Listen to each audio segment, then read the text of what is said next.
Most people don't realize how much their personal information is being bought and sold every day. Data brokers are making billions, pulling details about you from public records and the internet, and then packaging and selling it, usually without your consent. That's how your information lands in the hands of scammers, spammers, even stalkers. It's why you get endless robocalls and why ads seem to follow you everywhere. That's where Aura comes in. Aura actively removes your data from broker sites and keeps it off. They also instantly alert you if your information shows up in a breach or on the dark web. But Aura goes beyond data protection. With one app, you get a VPN, antivirus, password manager, spam call protection, dark web monitoring, and even up to $5 million in identity theft insurance. All backed by 24/7 US-based fraud support. Other companies might sell just credit monitoring or just a VPN. Aura gives you all of it, together, at the same price competitors charge for just one service. Start your free trial today at aura.com/remove. Protect yourself now at aura.com/remove. Hi there, welcome to Joshi'ing Around Weekly, a podcast in which we will discuss the most important shows, the best matches, and the hottest topics in Japanese women's pro wrestling on a weekly basis. I'm Tim. And I'm Eric. And welcome to the show.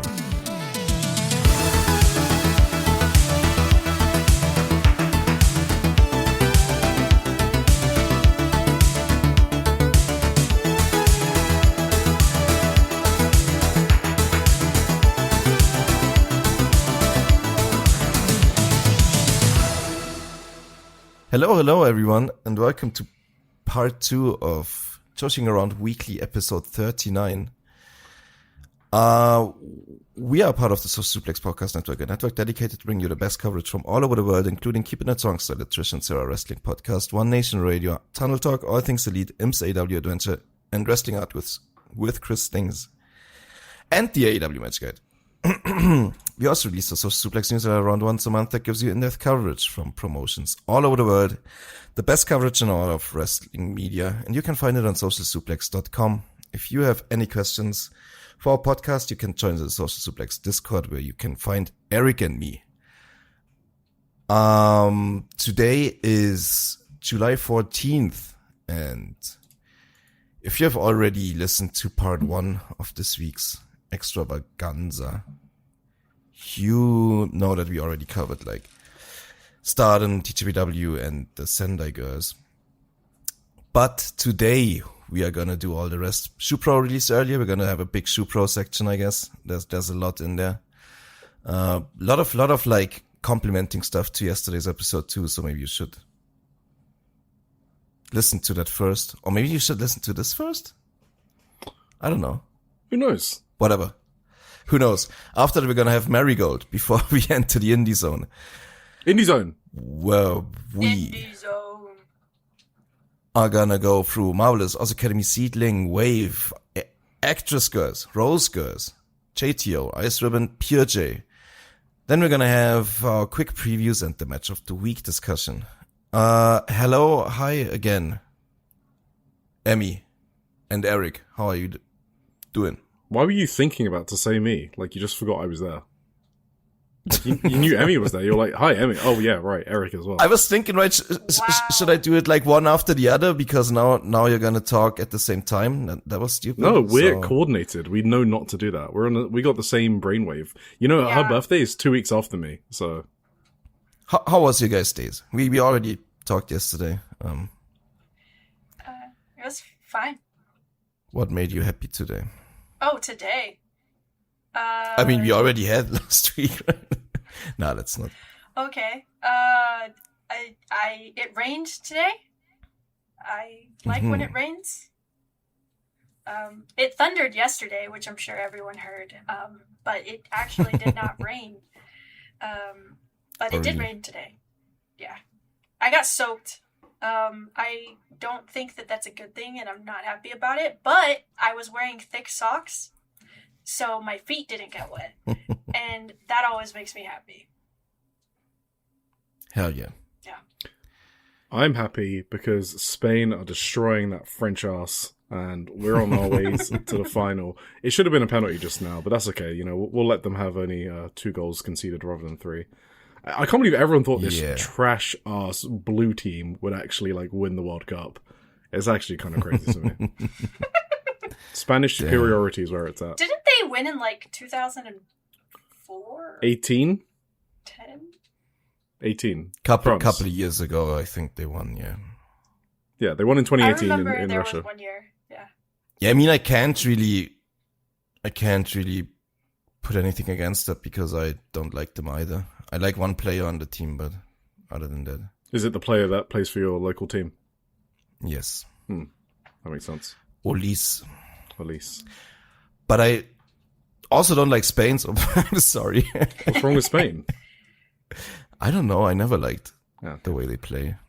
I'm sorry. You didn't like the tiki-taka? I like the tiki-taka. I mean, we played a lot of tiki-taka, too.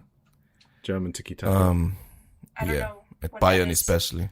Tiki-taka. I think it actually originated in Bayern.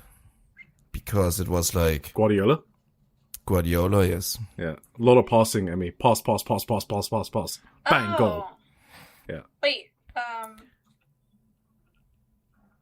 is there Yes? I've heard of something else that sounds like that, but Like a it's snack? not Isn't there a called- snack called it's- tiki-taka? no, it's a Tic Tacs, but that's not what I'm talking about. I mean, Oh. I think it's a drink, no? Is it not a cocktail or something? Or cocktail glass? Wait, isn't No, it like a Greek? Isn't it a Greek dessert? Nah. Taki-taki? You mean tzatziki? Yeah, that one. Yeah, tzatziki. That's a sauce, right? That's Oh. the sauce, that's Okay. not a dessert, yeah. All right.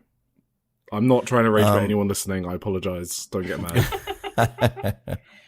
Nah, I think they're playing dirty too. Spain usually, but But not Germany. Germany always plays well. clean, right? yeah, absolutely. I mean, Clean. Germany always gets fucked over by dirty Oh, players. of course. That's the problem. Anyway, I got nothing to be happy about. I slept terribly. I had a long ass fucking day. The podcast was a nightmare to edit. I'm sorry. Through nobody's fault. No.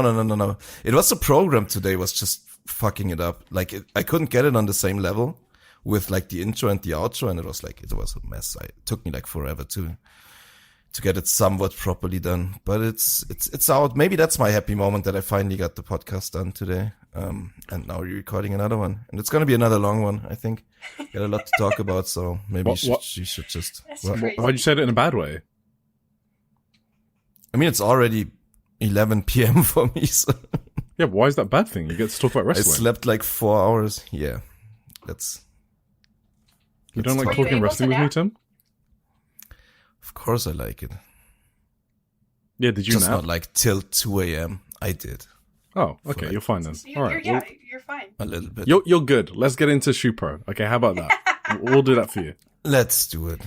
All right, okay. You know what issue number it is, Tim? It's 2419. Do you know who the front cover was, Tim? 2419 Sendai Girls Pro Wrestling. Oh, you say that as if you knew. I do. Oh, Is it okay. really 2419? Yeah, why? What's 2419? Is that a special number? That's the number of my store that I work at. Really? Oh Yeah. shit! God You just damn. dox yourself. I don't think that's... who could, I mean, that's not dogs. I mean, they don't know what store. Yeah, exactly. Yeah. It could be any store. It could be the gun store, for all we know. Yeah. Yeah, so the front cover is Sendai Girls, and obviously that is huge news, meaning-wise. They could have just done the G1 in Chicago, probably, but maybe they didn't send a reporter out there or whatever. But they chose to do the Sendai Girls show, and obviously you don't need it, but if you did need any more proof of the, I guess, groundswell of support that the promotion's getting right now, then this front cover is probably it. You know, this should convince you, like, oh, okay, that this promotion's going places right now. The last time a quote-unquote indie zone wrestler made it to the front cover was Hashimoto for 2387, which was over half a year ago. But that was like the Shupro directory, which has like 28 wrestlers on the cover. So excluding that, yeah, Suri makes the cover quite a lot, but you know, does she really count? You know, she's kind of like her own promotion. It's Suri. She gets like a lot of media attention. She's very popular in media. So I actually went back to look at all of the 2024 front covers just to see if I missed any, until I finally found a Joshi indie, quote unquote, on the front cover, and it's still kind of cheating because it's Mayu Otani versus Tsukasa Fujimoto in Ice Ribbon in 2024. And that was when Mayu popped like a huge number for Ice Ribbon. I think they did like over 1,000 at Korakuen Hall. Yeah, they did. So that was crazy. Fujimoto broke her arm. That was sad. Yes, exactly. That's the injury where she said the fact that I broke my arm is a sign that I need to continue wrestling. And now she's back in August. So there you go. Hell yeah. It's because yeah, go on. No. Sorry. Well, I was going to say, because now I can see face cams, and I saw Emmy's puzzled reaction to that. So now I can say, and I can respond better, because I can see your faces. It's because she said that she was basically thinking of retiring, but she can't go out on an injury like that. So she wants to go out in a better way, in a different way. Sorry, Tim, what were you going to say? You see how that video cams are useful? Yeah, but now that we're going to add like another hour to the podcast just from those types of interactions. So, go on, Tim, what were you saying?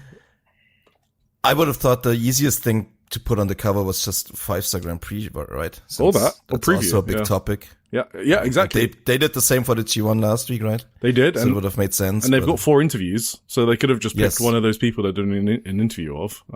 So yeah. they could have But I'm done glad Momo, they for did it. example. Yeah. For sure. I'm glad they did it for Senjo. Yes. For sure. So, yeah, it's been 2 years since we've had a non-stardom TJPW Marigold cover. That's not like a gimmick directory or Orsary. And yeah, so pretty massive, and good job, Sendai Girls. And to commemorate this huge moment, henceforth shall Sendai Girls ascend from the indie zone, and they will be joining Stardom, TJPW, and Marigold What? in our regular big promotion coverage. Yes, an exclusive announced right here. Senjo are out of the indie zone. What's up? That's amazing. We could swap them for Marigold.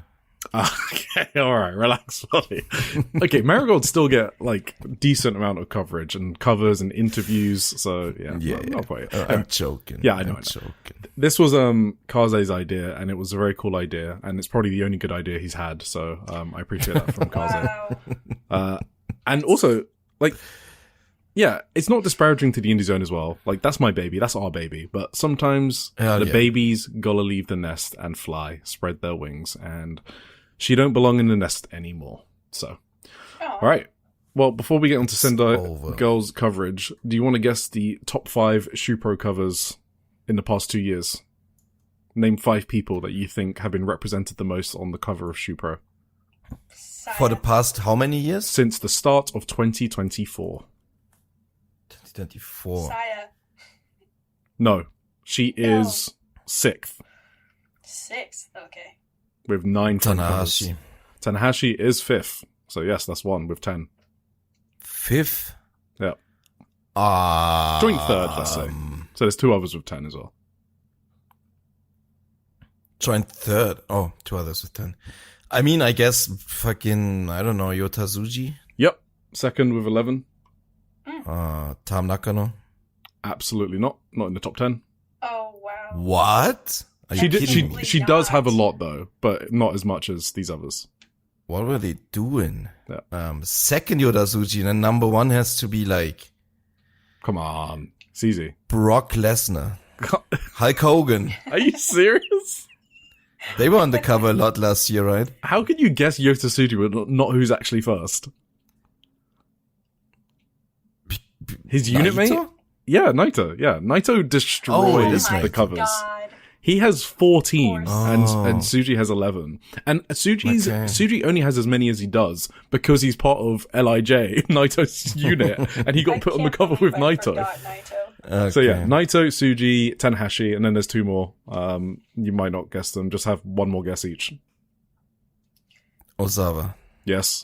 So now there's 1 left. Whoa. That was gonna be my guess, but I couldn't remember his name. I'll give you No. him. Same promotion as Azawa. Come Come on, Tim. Marufuji? No. Keno? No. Is it Shun Skywalker? No. I don't know if they're. No, is it, what's the NXT guy called? God, how are you naming everyone except this guy? I mean, I already said Naito. Wait, is it the Good Brothers? Is it Hank and Tank? Is it evil? I actually can't tell if Tim's doing a bit. It's Kaito Kiyomiya. Alright, let's move on. Oh. Poor Kaito. Poor Kaito. All right, Sendai Girls. There is a lot here. There's an article about the history of Senjo, including quotes from Jinsei Shinzaki, who was the original president in 2006. I'm going to skip over a lot of that because, just use Wikipedia, Google, it's 2026. There is an interview with Maiko Satomura, which I think is interesting. So there is a bit of a history lesson, but it's interesting history. She said it was the Great Earthquake in 2011 where she decided to go independent and split from Shinzaki, and she got a truck license just so she didn't have to hire anyone, and she would drive between Tokyo and Sendai herself. So she's a bit crazy. She says that there's been two flashpoints in Senjo history. One is the earthquake, and the other is people leaving or joining, and she points out Sachiko Sendai, who I don't know. Tim, I don't know if you know that person. That is before my time. So her retiring to get married, and it could be him for all I know. I mean, Sendai Girls, I'm assuming it's a woman, so we'll see. And Chihiro Hashimoto joining was obviously the other flashpoint. And she said it took Hashimoto like 5 years until Maiko felt that Hashimoto was ready to be the face of the promotion. She said that she dropped the title to Hashimoto the first time because she was, not because she was ready, but because Maiko needed to step back and do some stuff in the UK, basically take the WWE offer that she got. And the reason she wanted to take the WWE offer is because Senjo wasn't doing well financially, and she basically had to cut her executive pay. And, in order to sustain herself, she needed a WWE offer. And her cutting her executive pay in Sendai Girls actually meant that they didn't have to cut the wages of any of the other staff. So that's why she took the WWE offer. So, yeah, fed good, apparently, guys. You heard it. No, she's good. Yeah, she's a good boss. She's a good boss. She is a good boss. She said she was prepared to be hated for leaving her wrestlers during the pandemic, but that sometimes it's good to feel that frustration. Yeah, that's kind of what Maiko's like. She's like the nicest but meanest woman in wrestling. Like, she's so warm and friendly, like when you see her talk, but she's so like brutally direct. She's one of those people that prefer you to learn by like putting your feet to the fire sort of thing, I guess. Yeah. She talks about how important it is to have freelance wrestlers come in to the promotion to teach things and changing the dynamic of the shows, which we've spoken about a lot. Says that they now have 10 contracted wrestlers, but she wants 2 more. With Hyperactive, that is 12. So I'm assuming this interview was done before she could announce that, and maybe now she's done. I don't know. She said that she doesn't like having a massive group, and she says the reason is because it makes it harder to closely monitor everyone. So that is the type of person she is. She likes to keep an eye on everyone.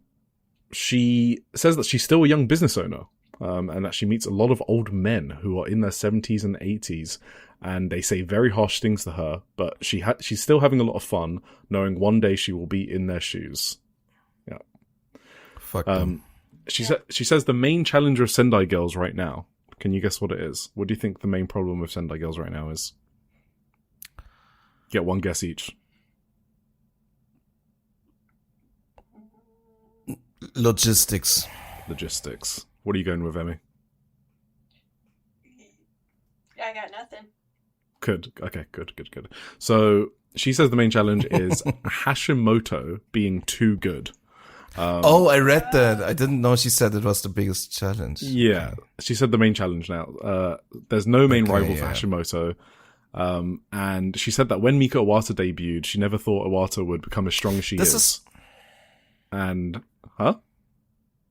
This felt kind of stupid to me. Yeah, I know. Yeah, and she never thought Iwata would become as strong as she is. And same about Yurika Oka, but she will try to scout some top-level athletes across Japan to challenge Hashimoto. And I'm like, does she know she could just let Mika Iwata beat Hashimoto for the title one day? Like, is she aware that that's an option? It kind of explains like the issues with the booking. Yes. In terms of she thinks way too high. Well, I mean, Hashimoto's fucking incredible, but she doesn't think highly enough of the people beneath Hashimoto, basically. Yes. Yeah. She literally names Mika Iwata right after. If you just didn't book her to shit constantly, then Mika Iwata would be a strong contender for her, but she just doesn't think she's on her level. That's why she books her like that. That's pretty much it, right? That's crazy, though. Just look at her. I know. Just look at her. She said her goal is for Senjo to become the number 1 women's promotion in Japan. And we've heard this before because I think Hashimoto's literally said, maybe it was at one of their Korakuens, but she basically said she wants to compete with Stardom. So I think we've known that for a while. Yes, and that's a good segue to talk about Chihiro Hashimoto's interview in this same issue. So she said that she's responsible for teaching young kids that join them how to live their lives. Yuna kind of said the same thing, you know, about when they join the dojo, they're quite young, so they actually like teach them how to like have a job, because, you know, wrestling is a job and they have to teach them how to maintain it and talk to people and their conduct and stuff like that. So Hashimoto is like in charge of all of that. She seems proud about changing the environment so that juniors can speak freely in front of seniors, but she does say that she thinks Maiko has changed with the times and allowed that change in environment as well. She says the first few years after winning the belt for the first time were really difficult for her, so that's like 2016 to 2019 or whatever, and that rather than quitting, she thought she was going to become so great that she would shut people up. Well, I think she has achieved that, so congratulations to Hashimoto. And she points to the Yoyogi show, shout out Alex, in 2025 as the starting point of their increase in growth. Which I thought was interesting. It was a big crowd, not as big as they said it was. They did exaggerate that number, but it was still a big crowd. So, Hashimoto is grateful that Maiko booked Yoyogi, and Maiko was like, "If you guys tell me you can fill Zebio Arena after I retire, I'm going to book it." And no one said no because they were too scared to say no to her, so she booked it, and that's where they ran it last year, and then they obviously ran it again last weekend. So that's how it became an annual thing. Yes, she basically put it over Maiko big for being able to motivate them all. And finally, the question that was asked, she said, so the interviewer was like, "Finally, what is Sendai Girls to you, Hashimoto?" And Hashimoto replied, "It is one and the same with my life. So basically, it equals Chihiro Hashimoto." There you go. Wow. There you go. Yeah. Awesome. Yurika Oka, Yuna, and Minami, they do a triple interview at the same time. And Yuna basically repeats what she said in her blog, where she started talking to Yurika in their second year together, and Yurika basically cuts in and says, "Well, I don't talk to Yuna, she talks to me," which is wow, kind of funny. Yuna says that she used to talk to Rei Seto a lot, who was in Senjo before moving to Marigold. Then Rhea left, and Yuna started talking to Yurika more, or talking at Yurika, according to Yurika. They rib Yurika for being fat. That was a thing in the most recent documentary episode as well. She's 70 kilos now, which apparently is fat. And there's a funny scene where so in that documentary, you've seen it, right, Tim? I haven't seen it. I've just seen Emmy's reaction. Oh, okay. Wait, you have seen this documentary because it's the protest one. Reina Saka's protest? Oh, I watched that without subtitles. Oh, okay. I just let that run in the background and vibed with it. I had no idea what they said at any point. Yeah, so there's a scene where like Miya Momono's like her tag team partner is like doing makeup. Like they're all doing like makeup together. Yeah. Ready. I saw that. Yeah, and Yurika Oka is talking to the interviewer, and they're just talking about Yurika Oka's weight, and she says she's 70 kilos now.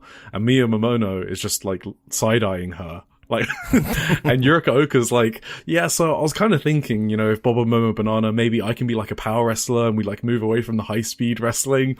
And Miya Momono's just like looking at her like, yeah. It's just so funny. I think that tag team may not be long for the future, judging by Miya Momono's reaction. Yeah. The interviewer, this is the Shupro interview now, says Minami doesn't carry herself like a senior, and Minami is like, "Well, I am an idiot, and I only love pro wrestling." So, and the interviewer is like, asks all three of them, "Is she an idiot?" And Yurika and Yuna kind of like totally dodged the question. Then the three of them talk about needing to break through and reach the tier of Mika Iwata, Hashimoto, and Chisako. I don't think they realize that Iwata has never been the champion, and she's not on Hashimoto's tier, but that's cute. Right, next Sendai Girls. Did you know that they were called the Musketeers? No, I did that. I did that. Oh, you did? Oh, shit. Because I was like, these three idiots. It just sounded like a good name for them. I'm sorry for misleading you. Okay. Yes. That's funny. Yeah, so then they have a huge feature on the documentary. There's a lot of Sendai Girl stuff in here. So this feature is on page 106, and that 106 feature is always written by the chief editor of Shupro, Hikaru Inoue. And it's a really good insight to what the Japanese media are thinking every week, because it's written by their chief editor. So, you know, you can see what his opinions are. And he's interviewing the documentary director, Yusei Sakagami. And so, yeah, it's kind of interesting. So they call the Senjo show that we reviewed on the last show, a packed house, even though the attendance wasn't announced. But I mean, it was a packed house. You can see it from the pictures. But comps, blah blah blah blah. He mentions that even other wrestlers talk about the documentary. Like I think Keno wrote about it in February. He said so. And the Shupro editor calls it a groundbreaking documentary in the pro wrestling world. And then he also gives some background on the director. The director produced other variety shows, which I'm not going to name, before he switched to YouTube in 2020.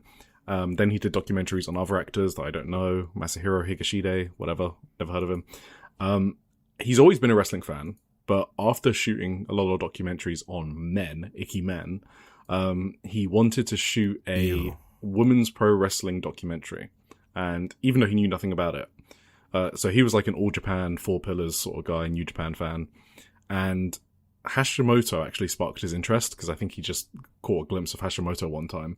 And I think he saw her talk about her goal to go to the Nippon Budokan. And that's why when he basically contacted them. And Shisako was familiar with him through another project. And so, yeah, they invited him and the project became reality. Are we thinking Hashimoto Flair Thez? What are you saying, Tim? And Amy? I'm thinking she should be in the conversation way more. I mean, for me, it's neck and neck. You sounded like it was in jest, this question, but no, I'm being serious. Yeah, I'm being serious too. Like we talked about this when we had our half year awards or whatever. Yeah, that there's not really clear cut MVP right now for me in Japan, you know, because for me it's Hash. Yeah. Like, Saya is like the other one, right? But I don't know. Right. I guess I don't know how long we can keep attributing the stardom houses to Saya. Like, is it forever? Probably not. So, I think it kind of is now. It's kind of forever still. I mean, at least for the time being, it's still like they got to this level on her success and on Tam Nakano, of course. Yeah, but it's a calendar year. That's what the award's for. Yeah, but like they wouldn't have these numbers without her. Okay, without getting up there because of her, you know? Yeah. Getting the fan base to that point is like her. Well, does that mean like John Cena should be Flair Fez every single year forever? I mean, no. The business is only part of it, right? Yeah, I know. Yeah. John Cena would have to not fucking suck in the ring. Yeah. No, anyway, I'm not discounting Saya. I just don't know if her case is as strong as it was last year. That's what I'm saying. No, I agree. And I argued the same when I talked about the half year awards. Yeah. Because like she wasn't the top champion for the entire year. She was injured for like 2 months in total or whatever. Yeah. You can't attribute everything to her. That's definitely true. But other than her, who would you say in Stardom? That's not really anyone else. Well, right? That's kind of the problem. Yeah, I don't know. Yeah. It's like the whole company is just exactly. Insane. It's just firing on all cylinders. Hash, you can definitely say, I think, yeah, for Sendai absolutely. Girls, like 1,000% that's because of her. Exactly. So that does make sense. I mean, she for sure has the wrestling case. Obviously, she's had an insane wrestling year. And yeah, I feel like she's the face of the promotion. I mean, she has more Shupro covers, by the way, than Saya Kamitani this year. Which I'm not saying it's an indicator for everything, but you know, it's really rare for a wrestler not in those three promotions I mentioned, Stardom, Marigold, TWW, to break through to that level. It's really difficult. So I think she's done something unique and special that deserves some special credit, I guess. That's how I feel. Yes. Anyway, so what else have we got in here from this documentary guy? He says he doesn't like to stage or exaggerate things and never instructs the wrestlers. He goes to Sendai, doesn't overthink, and just capture things as they happen. That's exactly how the documentary comes across as well. He says he was told Mika Iwata would hate her private life being shown, so he needed to be careful.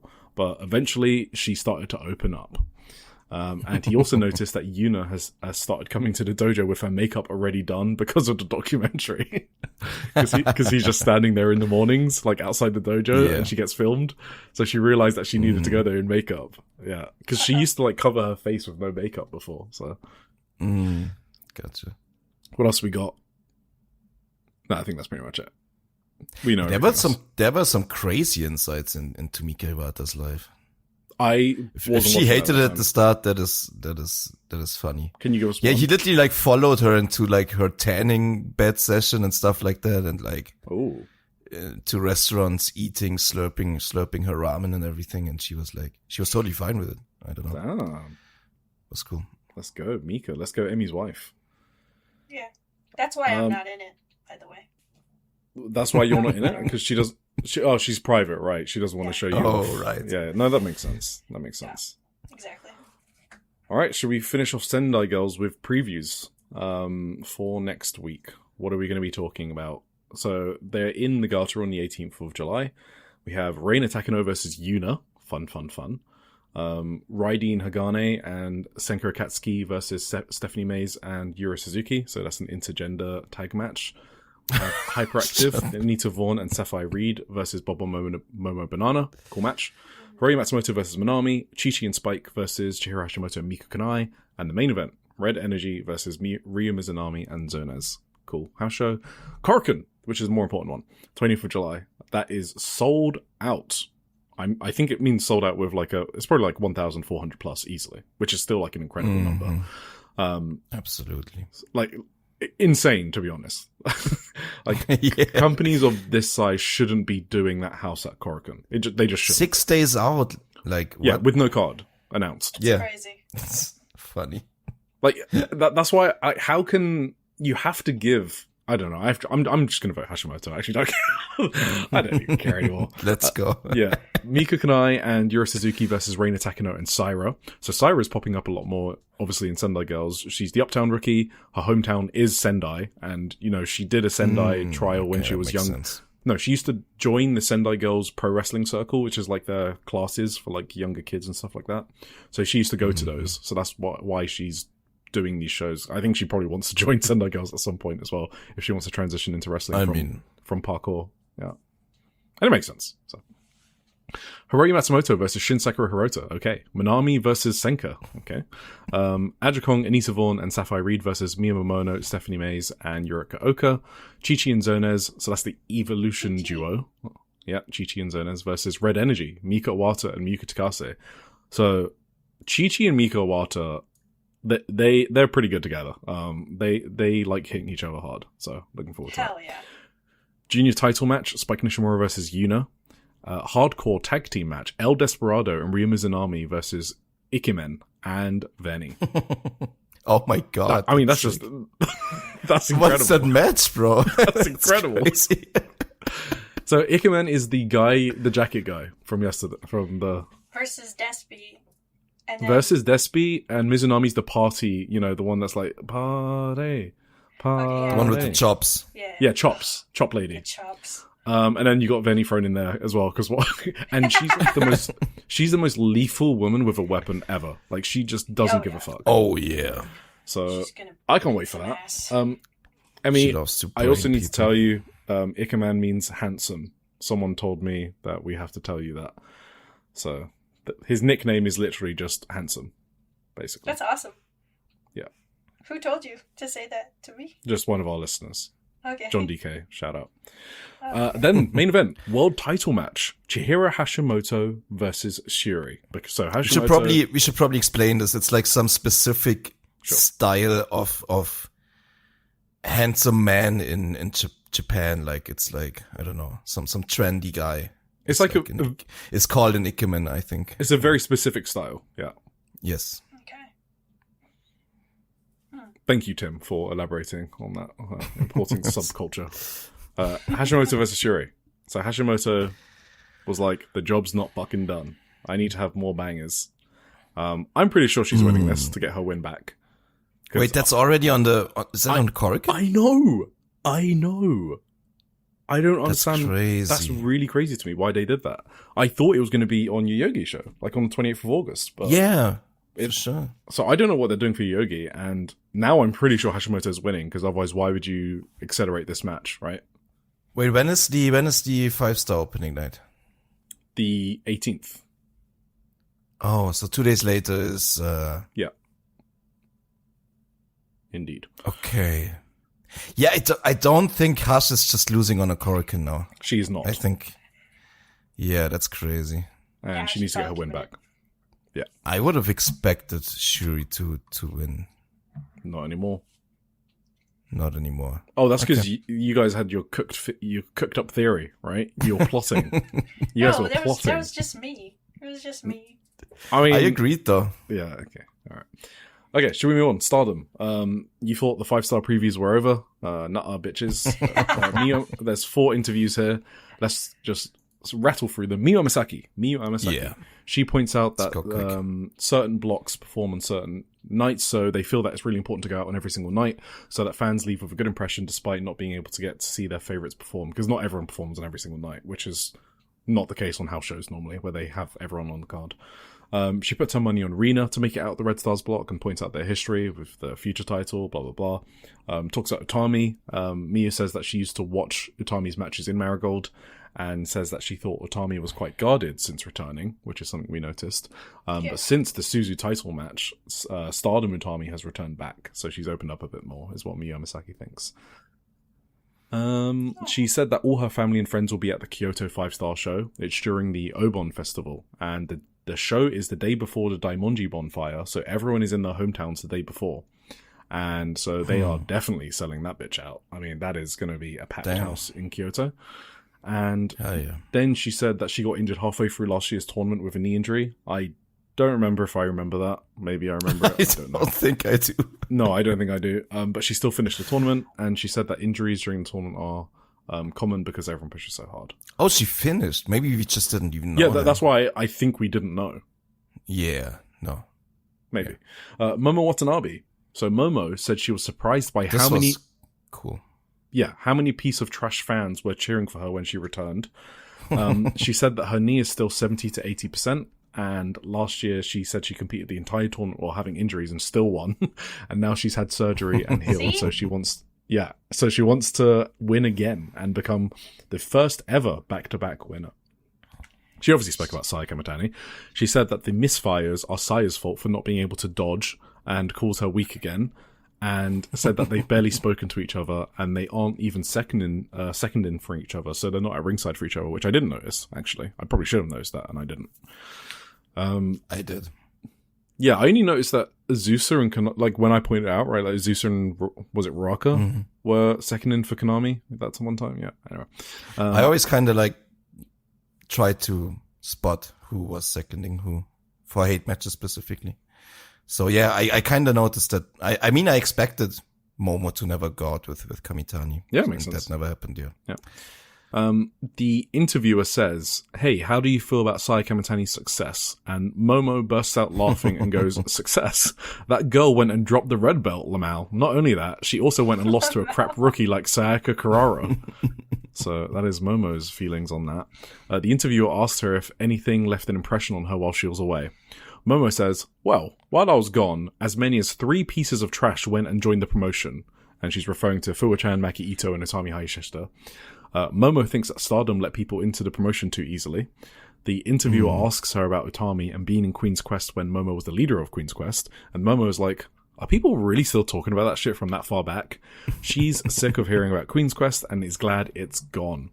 The interviewer asks about Fuwa-chan. And Momo says, I cannot lose to people who mess around like that. The interviewer asks about Maki.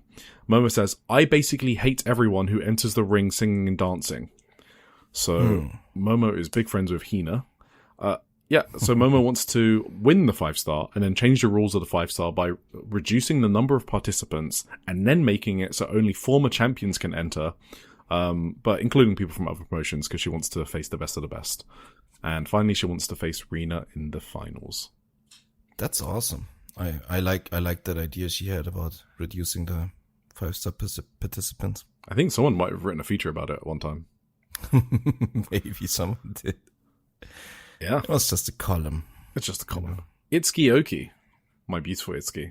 The first time I've seen her have a proper interview in the proper Shupro mag. So she says that Stardom feels different from the indies, flashy, sparkling, distant. She knew Suzu from before, so that's how she joined Movida Loca, because Suzu asked. Movida Loca is basically all Suzu. She recruited everyone, including Bazilla from a GCW show during WrestleMania weekend.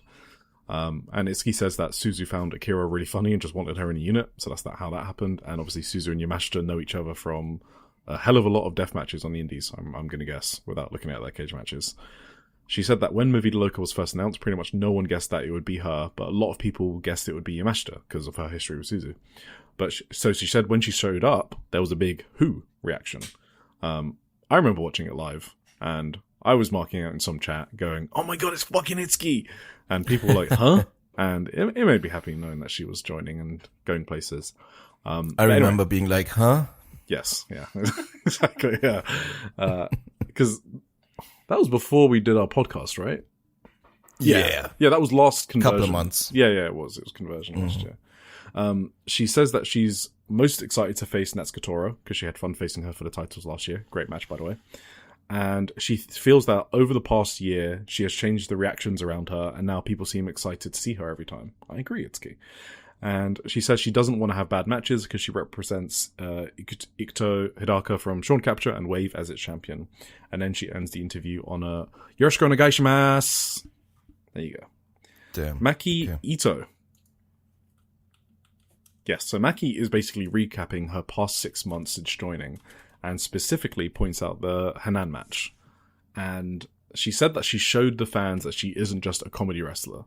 So I did find that interesting that she went into that Hanan match at the Cinderella tournament with the intention of showing people she can wrestle.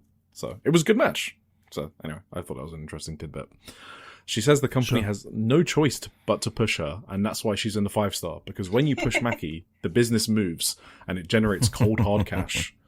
Her first time in a round robin, because the Tokyo Princess Cup is single elimination, she hints at bringing out a GCW-style pizza cutter in her match against Rini Yamashita, because they have history in GCW.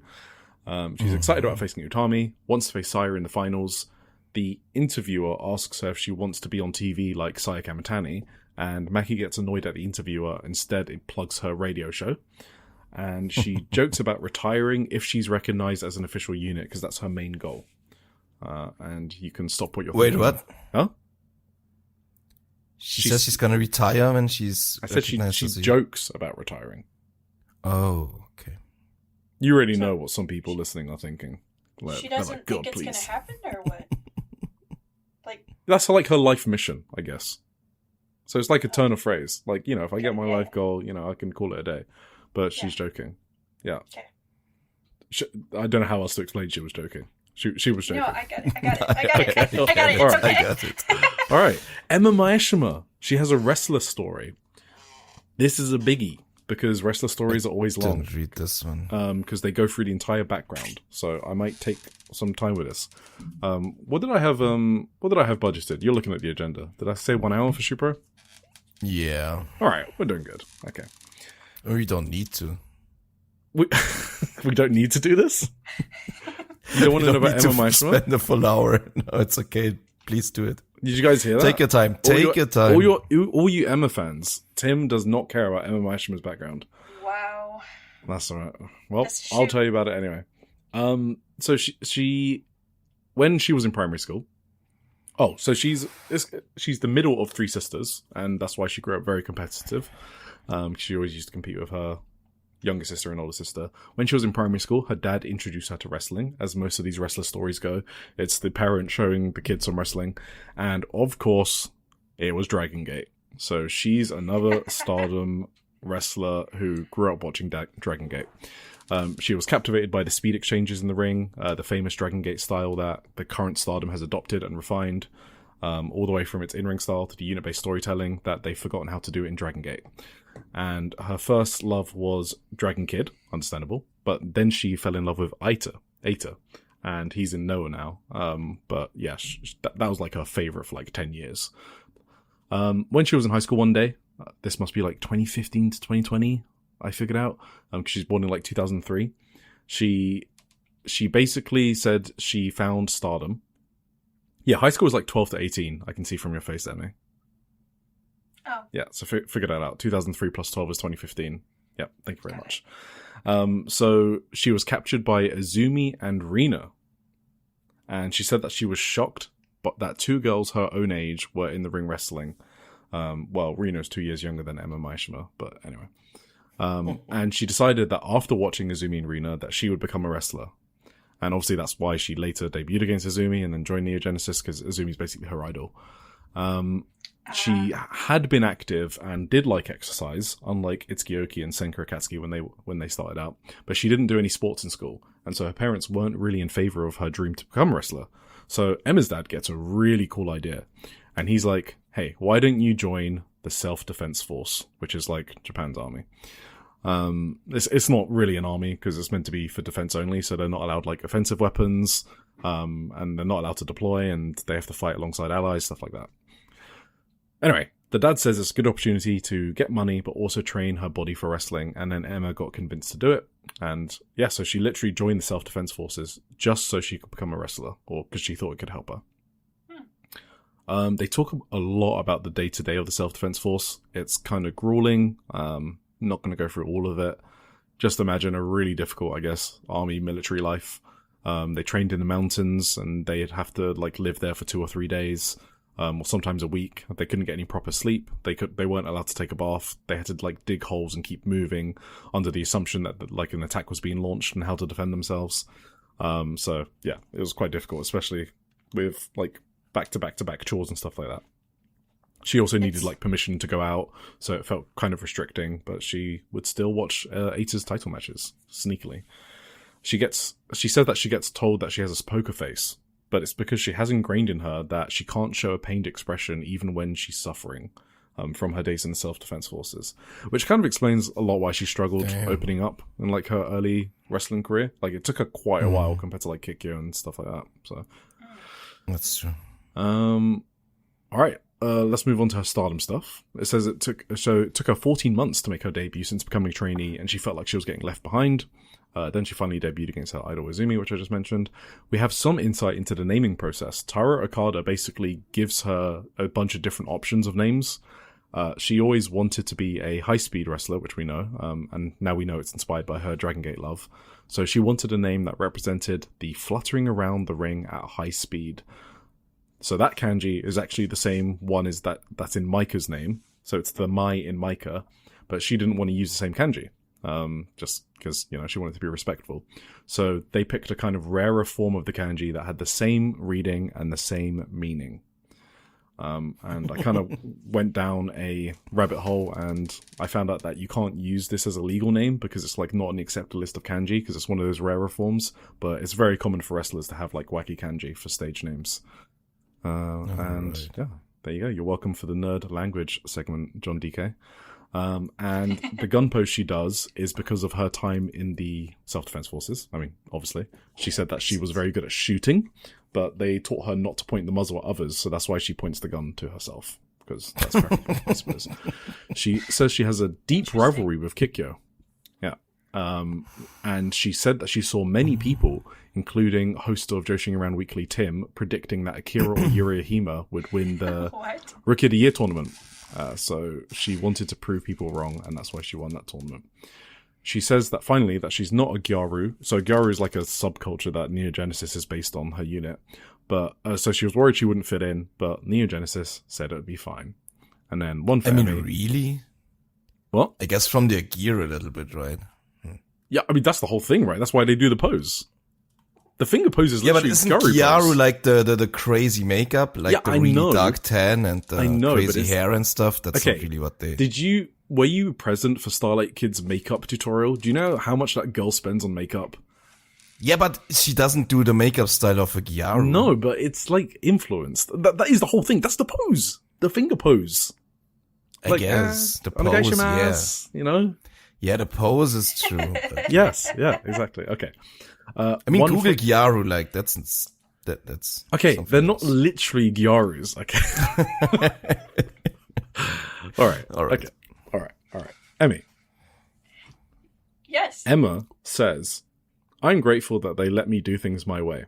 Actually, I've never dyed my hair even once in my life. I hate the idea of damaging my hair, but maybe I'll dye it in the future if I ever feel like it. Can you give some tips to Emma on how to dye her hair without damaging it?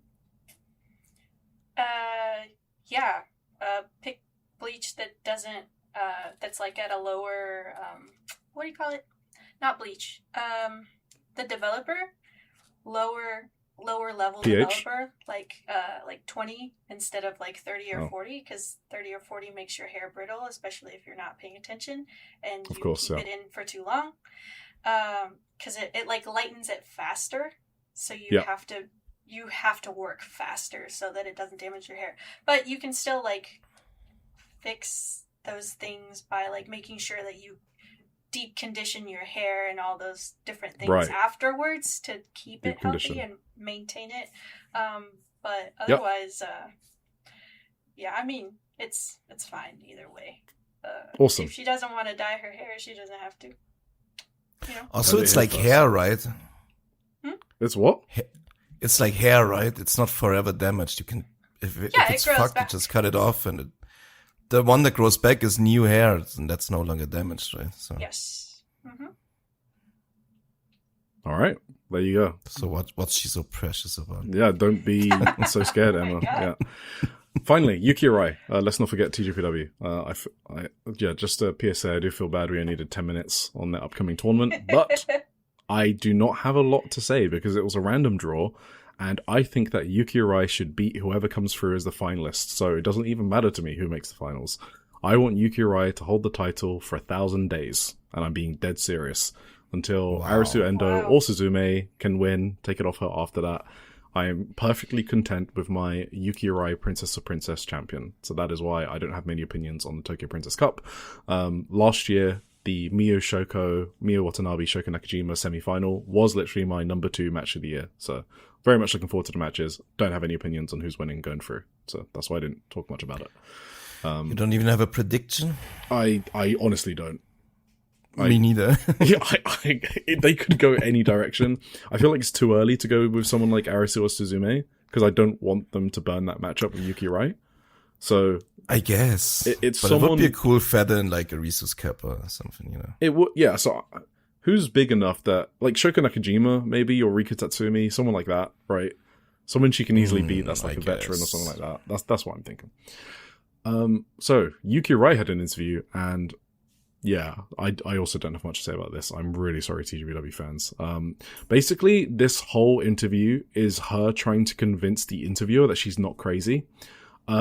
She basically says the number of times you feel down in a month is predetermined. And they basically go back and forth discussing this concept and when it applies and when it doesn't apply in very different hypotheticals and scenarios.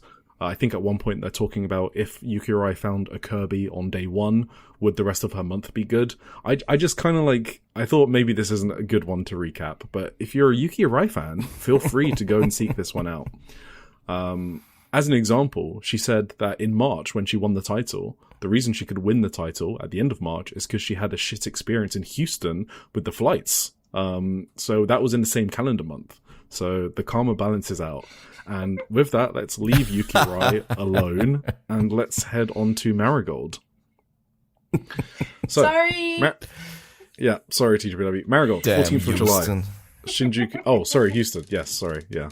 Sorry. Yeah. Shinjuku Face, 14th of July. Marigold. Okay. Let's jump to the second match. Aaliyah James and Erina Yamanaka versus Hummingbird and Nao Ishikawa. You guys remember Nao Ishikawa's storyline? I mean, you remember it, right? Like, Nao Ishikawa was the one that got stacked and destroyed at Otaward on 23rd of May, right? By Gaijins, Nyla Rose, and Nightshade. Yeah? Oh, yeah. Yeah, and they've been, like, slowly building to some crazy crescendo. Like, we're all just, like, we're vibrating in our seats, ready for this to go down. She obviously got beat in 6 minutes by newcomer Aaliyah James on the last house show, but I mean, you know, that's just a scratch. That doesn't matter for Nao Ishikawa, you know, one of the strongest wrestlers on the promotion. So anyway, what happened in this match? Not much. So she now, got pinned. No, she didn't get pinned, but she also did not get her revenge on Aaliyah James. I thought this would make good sense. You know, it would make good sense for her to get her win back on Aaliyah James in this tag match, right? But she did not get her revenge. Sure. So we will await next show for the continuation of Nao Ishikawa's storyline. So stay tuned on where we go next with Nao Ishikawa. Erina Yamanaka. Good. I like Erina Yamanaka. I just wanted to declare my like for Erina Yamanaka because I don't think I've publicly stated my like for her. Yes. I always thought you didn't like her, honestly. That's why he's publicly saying it. Exactly, yes. I don't know when she turned me around. Maybe it's when she stopped doing the corkscrew splash and landing on people's teeth and breaking their mouths. No, I think she's fun. She's fun to watch. I'm not saying she's like my favorite wrestler, but I think she's good. She's a good like pro wrestler, basically, is what I'm saying. I actually think she did the opposite to me. Oh, you've soured on her. I remember when I first saw her. When was that? I'm not sure. I mean, you already year? know what it is, right? Like, he doesn't like Erin at Yamanaka anymore because she started teaming with Mai Sakurai. That's what happened. Maybe. And Mai Sakurai is his enemy. Go on. I just thought the first time I saw her, she looked quite impressive. Like, she did some crazy suplex shit that I've never really seen before. Like she did some unique suplex that I haven't seen before, I think. Yeah. And she did some crazy shit. And then I thought, hey, this is pretty impressive. But then, like, the more I watched her, the more I realized that she's just like, she's doing a lot of stuff that looks impressive, but she has like I think she's really lacking something in like the fundamentals. And then she's often looks really like kind of iffy, kind of unsafe with some of her stuff she's doing and kind of out of control. So I kind of saw it in her. I don't know. Yes. So I do not disagree with what you're saying. I don't think she's like an amazing pro wrestler, but I just think she's better than, I guess, Hummingbird, which is my comparison point. Like, she's not in the Hummingbird Shoko Koshino category. You know what I mean? Yeah, no, obviously not. Yeah, so she's like a good mid-carder in Marigold, I guess is what I'm saying. Sure. This was actually a well-worked tag. Like, I actually ended up enjoying myself, and I actually ended up thinking it was my match of the night, which will maybe drive some Marigold fans crazy. That the second match of the night was my match of the night. So, Mai Sakurai and Natsumi Shizuki versus Misa Matsui and Nagisa Nozaki. So they're obviously building to the trios title at the Ota Ward on 9th of August. So this ended up with Le'Veon Rose, so that's Mai Sakurai and Natsumi Shizuki, getting disqualified because they used chairs on Darkness Revolution, even though Darkness Revolution used the chairs first, but the referee didn't see the heels use it, but he did see the babyfaces use it. So he disqualified the babyfaces because they were stupid enough to do it in front of the referee. Whatever. It was just a preview for the trios titles. Let's move on. Intermission. Suri and Chi-Chi will be on the Marigold Korakuen show on the 30th of July. Chi-Chi and Suri. And Suri. And Suri. Suri's coming back in to Marigold, yeah. That's crazy. Is she gonna be in the Dreamstar? No way. I don't think so. Because Chi-Chi's in the Dreamstar, so that's probably good enough for them. Okay. Yeah. Komomo came out saying she wants some of that Barbie ass, so that's cool. Because obviously Chi-Chi beat Komomo on the house show, so now Komomo wants to get her win back. We'll see if she actually does it. Yeah, cool, very good. Outsider storyline in Japan equals good. Bookers, take note, 100% success rate. We had Isami Kodaka versus Megaton for the Independent World Junior Heavyweight title. So Isami Kodaka is a deathmatch wrestler. So he had the most obvious blade job in history. Like, you could see him go into his wristband and take out the blade and start poking himself in the forehead. So, doing a blade job for Megaton, why not? This had obviously a lot of heat because Megaton is literally the most over wrestler in the entire company. And she won with a roll-up with the whole crowd chanting her name. Go. In this match? Yeah, she beat Isami Kodaka, yeah. Wow. She defended her title. Maybe this is like part of her story with like, you remember when fucking Dump busted her open with a fork? Yeah. Oh yeah. I think there was a fork in this match. You're right. Yeah, maybe that's part of her like toughening up or whatever Dump said to her she needs to do. Oh shit. Maybe. Wait, is this actually like Cinema Pro Wrestling?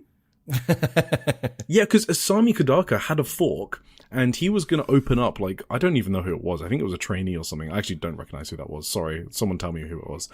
He was going to open her up on the forehead, and then Megaton saved her, and then Megaton grabbed the fork and then opened up Kodaka. That's the same fork she got fucked over with by Dump. You're right. All right. Hell yeah. We have to hand it over to Rossi Gawa here. He knows what he's fucking doing. I don't think so. Long-term, you don't think it's long-term story? No, I think telling? he stole that from Hangman Page. Ah, you think he's a Hangman fan? That's quite possible. A second storyline has hit the Marigold. It has, yes. Wow, what is this? Wow. I'm unfamiliar with this. Miko Ono versus Yuka Yamazaki in a singles match. Always been a big Yuka guy, but this was just a solid match. Don't have much to say about it. It was quite short. The fact that Miku won with a running lariat kind of tells you everything you need to know about this match, I guess. Twin Star title in the main event. Chiaki and Ryoseto trying to take the titles off of Twin Tower, Chikugoto and Kuoki Amare. Right, so, Gotchka, also very good. But I think I don't need to announce that one because everyone knows I like Chikugoto. Darkness Revolution cheat. They use a chair behind the ref's back. They Pillmanize Koki's bad knee. Rhea tries to pin Koki, and Rhea picks the champion's head off the mat. What? Okay. Why? This isn't a bit. This is a stupid. Stop doing this in title matches, please. I'd never want to see it ever again. And I love Ryoseto. Just why? Oh my god. She hasn't won a title before in her career. She's never won a title. Like, this is your big win. Why are you picking her head off the mat? This actually ruined the match for me, and I was just taken out. So I got really mad at. I got mad at this spot. Even though I love you, Ryoseto, yeah. And then Koki Amare won with the Amethyst Butterfly for the win. Yeah, so Tim doesn't normally see me on camera. When I raise my voice, this is how animated I get about things. Yes. So Rhea I didn't watch you this time either, so don't be... Oh, excellent, thank you. Ryoseto took the pin, as we foretold weeks ago. Alright, are we ready for the Indie Zone? Let's go! You lead us in again, Emmy? Indie Zone. There is a fifth dimension beyond that which is known to Tim. It is a dimension as vast as space and as timeless as Tony Storm. It is the middle ground between light and shadow, between science and whatever AJ Styles believes in. And it lies behind the pit of man's fears and the summit of Eric's knowledge. This is the dimension of imagination. It is an area we call the Indie Zone. 11th of July. Go. Marvelous. They are in Carrier. Yes. Which they are at a few times a year. If you look at Cage Match, you won't know that because Cage Match uses Shupro and no Shupro reporters go to Carrier. So the event doesn't show up in Shupro, so it doesn't show up in Cage Match. But they were in Carrier. Just wanted to say that. Rico versus Ruka Amehane in the opener. It's kind of cool. This one actually made it onto Cage Match by now. Did it? Yeah. A couple of days late, but it did. My God. You know, if you're listening, Cage Match admin for Marvelous, good job for going out your way to put it on there. I appreciate that. Hell yeah. So yeah, Ruka is obviously the 13-year-old rookie. She's doing some comedy spots already, and that's good. You know, she needs to have a childhood. You need to let these kids have fun. So, she was like hiding behind Mio, who was a second at ringside, and they were like working together to piss off Rico the Hill. This was good house show stuff. That's all I got to say about that. Then we had Echika Miyabi versus Senka Akatsuki. Echika. I watched this match. You both watched. I watched this match. Excellent. Emmy, would you like to provide your thoughts on Echika Miyabi versus Senka Akatsuki? Either the match or any of the participants in the match? Yes. So I wanted to watch this match because I recognized both of them. The first Echika match I watched was that one where she chopped the shit out of Chanyota? Chanyota, yes. And it was really good, but it was terrifying. This was nothing like that. And I don't know, I think, I guess I was just expecting a faster pace, so maybe that's on me. That's my expectations that kind of had me a little, like, down on the match. Damn. Yeah, I don't... Look at you Indie Zone critic. I'm sorry. I'm sorry, but I did love Senka trying to cover, but the bell had already rang by the end, and she like tried to hit Echika. Okay, so spoilers, she lost. Yeah, we don't do that. We assume people know there's going to be spoilers. Otherwise, how can we review matches? Yeah. But yeah, so, and then she just kept trying to hit her again and again, but she was already dead. I don't know. Wait, did you like say Senka that. lost? Huh? Did you say Senka lost? I thought she did. Did she not? No, it was a time limit draw. Right? Oh, Tim, I was what? looking at That's what I meant. Yeah, okay. Sorry. Oh, okay. Same thing. If she doesn't win, she loses. Yeah, exactly, and she was... Yeah. You could tell she was very frustrated about that, and she didn't was. like it at all. No, Yeah. she does not like losing. I think that was don't probably the most... Sorry. I think that was probably the most interesting part, is seeing her get to that point at the end. I didn't really enjoy the match that much. I don't know. Sorry. You don't have to apologize. I don't entirely disagree with Emmy about the pacing.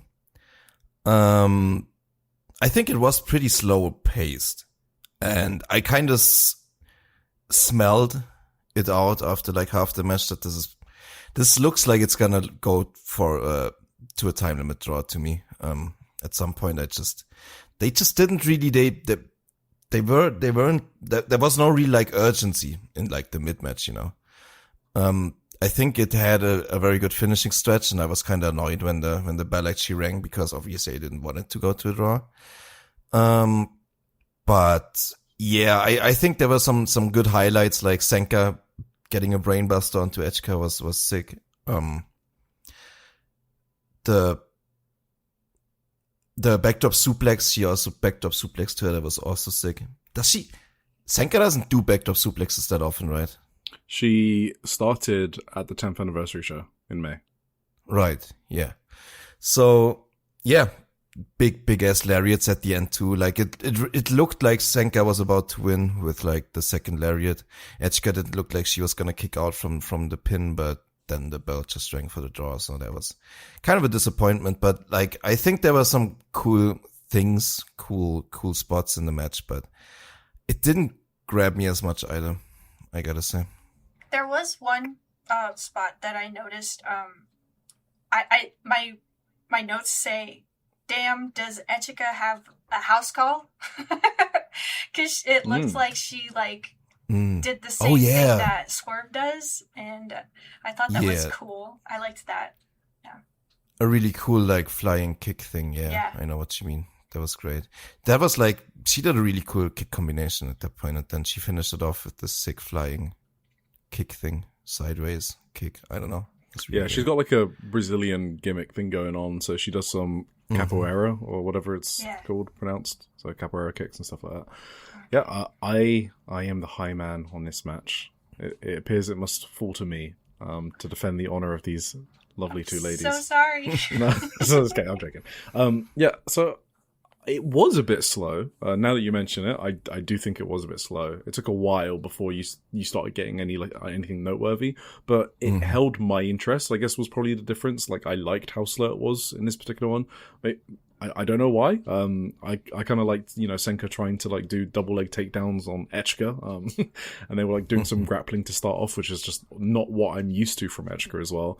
A lot of tests of strength spots, and I love that the crowd were like oohing and ahhing as like Senka was like trying to lift Echika up. So like, again, we talk about like Senka's ability to like pull crowds in, and I think they did that on this show in front of a normally sleepy carrier crowd.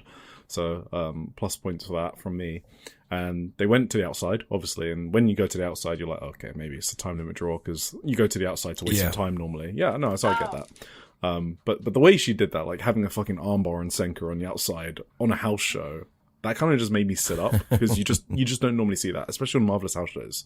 So when they did that, my brain was like, oh, they're actually giving us a match here. So I guess I was trained differently just because of how many Marvelous house shows I've seen and how boring they normally are, that I saw a difference. That I saw a different spot, and I was like, oh, okay, that's fucking cool. Echika and Senka are like, they actually want to do something here. So from then, I was kind of like more locked in probably. And yeah, then we obviously got the better finishing stretch, like the good finishing stretch, like Senka countering. I don't know if you noticed, so Echika has an electric chair choke slam. That's one of her finishes. So she like puts Senka on her shoulders, and she's going to go for a choke slam, but Senka countered it and hit the backdrop. So that's the backdrop that Tim mentioned. So that was a really cool counter to Echika's finisher. And I also really like that Echika's chopping, which you mentioned for the Chen Yota match. She didn't do any chops until like 13 minutes in or something. Yeah. But the thing is, I liked that because that when she did do them, it wasn't in like a comedy sport sort of way. You didn't have like Chigusa yelling like, no, trouble. Yeah, you didn't have that on commentary. So when Echika did those chops, it was purely to try and fuck Senka up. And I kind of liked that intention behind it. Like, she really wanted to win that match. She said, this chop is to destroy you. That's what it is for. I'm not going to do this for the crowd or, anything like that. Like in the Chanyota match, actually. Like, what she basically spammed it a bit in the Chanyota match. I kind of like that it was more placed here. So a bit more variety. And I did like that. Obviously, I was going to ask you, Chigusa, was she like on tranquilizers or something? What was up with her? Was she hungover? Maybe, dude. Yeah, I guess so. She said like 3 words all match, and they were very like. I think it's because Titus Alexander and Yosuke Santamaria went on this show. Possibly is the reason why. Shit, she was sad. She was probably sad. She was missing her boys, boys and non-binaries. So yeah, that's probably why. So yeah, massive axe bombers from Senka to knock Echika down, and. Yeah, as the time limit went down, I liked obviously the last few minutes. And yeah, I just ended up thinking it was an above average house show. Chikaya Nagashima versus Maria versus Sweet Caroline. Typical Magenta house show. I also have seen this finish a million times. It's Itsuki versus Sora Yame. So Sora's hometown is around 1 hour away. So they kind of treat this show as her homecoming. And that's why she gets like special singles against beautiful Itsuki. She did a neck breaker on this show, Sorayame, which I've not seen before, so, busting out the new techniques. Itsuki was bumping her ass off for Sora. Good fire up from Sora as well. And the crowd were enjoying this match. There were a hell of a lot of shin kicks, though. But I love those. You love those? Did you see this? Yes, I watched it. Oh, okay, yes. It had Itsuki in it. I told you, I watched like 3 Itsuki matches this weekend. Sorry, yeah. There were a lot of good near falls towards the end as well, so I enjoyed this match. You guys got anything to say about it? There was when it comes to the shin kicks, there was this moment where it was like Sora went into like like she was gonna do some sort of discus maneuver, but then she just went into a shin kick. That's cracked me up. That's the rolling shin I referred to in last episode. And Tim was like, "What the fuck's a rolling shin?" On the last week. I loved it. It was awesome. Yeah. And then after the match, Itsuki was pointing at her shin as Sora was being led away, which I thought was really funny. Yeah. It's kind of like, with Rian's foot stomps, Sora's shin kicks, that's kind of your thing, huh? Yeah, it's a really good yeet, to be honest. Shut the fuck up. Shut up. Any other comments on this match? That's not even the same thing. It's not even close. Absolutely not. Awesome. Should we move on to the main event? Yeah. We have Ai-chan and Miyamoto versus Sari and Takumi Aroha versus Spark Rush. This is Ai-chan's hometown. So Kaze messaged me before I had gotten to the main event, and he was like, "Hey, have you seen Marvelous?" And I'm like, "I've just got the main event left." And he's like, "Is that the Ai-chan match?" And I'm like, "Yes." But and he didn't say anything else, because he knows how I feel about spoilers. Oh, yeah. But I'm thinking, now something's got to happen in the main event. Otherwise, why would Kaze message me about a random Marvelous house show main event? So, anyway, I was kind of geared for something happening in this main event when I had it on. Ai-chan is from Anjo, and that is... Yes, also the hometown of Kazuchika Okada. Okay, he's doing a bit. And the other one? Tam Nakano. Okay, Tam Nakano, yes. Anjo is like 1 10-minute train stop away from Carrier, so it's pretty close. So this is basically Ai-chan's hometown. Got a new haircut, I believe. Looked great, Ai-chan. This match, let's talk about the match. It was also the first time I saw her in this gear, I think. Or did she have it on... No, she definitely switches it. She definitely switches it up. The blue and brown. I liked that. Yeah, the blue and brown one. She only wears it a few times. It's way better than the yellow one for sure. Yeah, for sure. Mm-hmm. Yeah, but yeah, definitely haircut as well. She looked completely different. I liked it though, for sure. So let's talk about the match first. So I mean, I thought it was a really good match, obviously. It was like, I mentioned it previous week about Takumi Iroha and Miyu Momono. They like don't interact with each other very often. Yeah. And when they do, I love it. It's awesome. So that was They also seem awesome. heated at each other.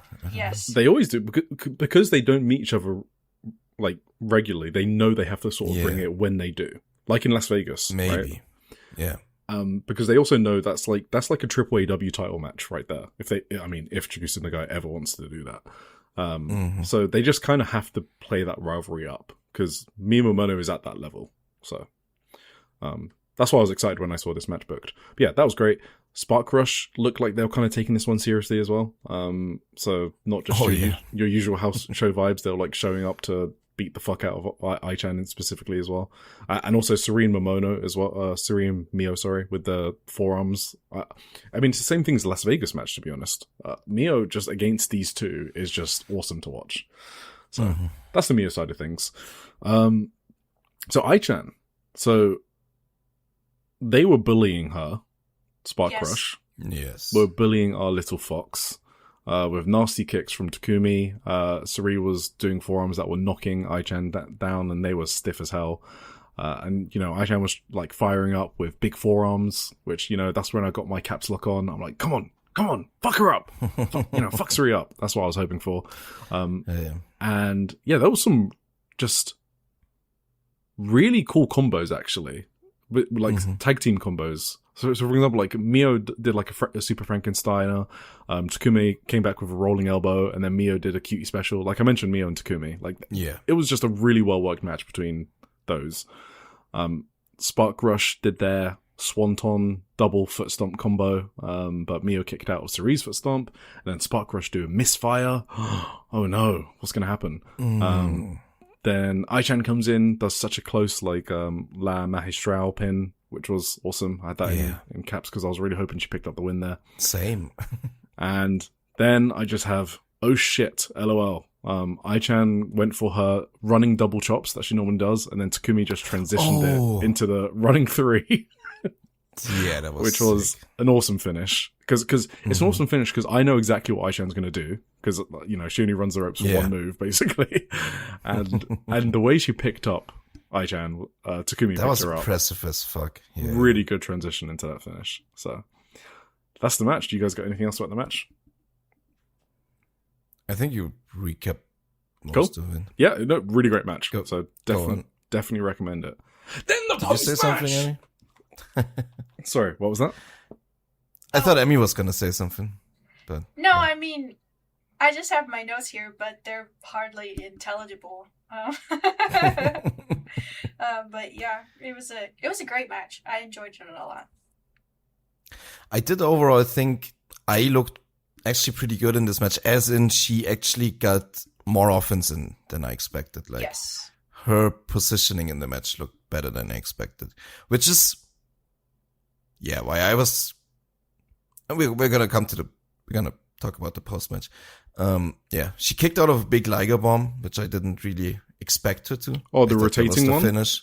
Yeah. Wait, is the Liger rotating in itself? Is that what a Liger bomb is? No. I just always call like the sit down where like. Yeah, sure. Okay, fine. A rotating one, yeah. Go immediately to the one. Pin, right? Yeah. Yes. Wait, I expected this to be the finish for sure, but yeah. Sorry, I was gonna say, before you get into the post match, can I tell you what I wrote down in my notes after it ended? Of course. Yeah. Okay. I wrote, Eric, I'm so sad. When will the torture of Ai-Hosen end? That's what I wrote. Yeah, you tell me. Mm-hmm. So, as we all know, on the 5th of February, 2026, my match of the year, Ai-chan was destroyed in under 5 minutes by Miyu Momono, and the storyline was Ai-chan just wasn't up to scratch. She wasn't at the level.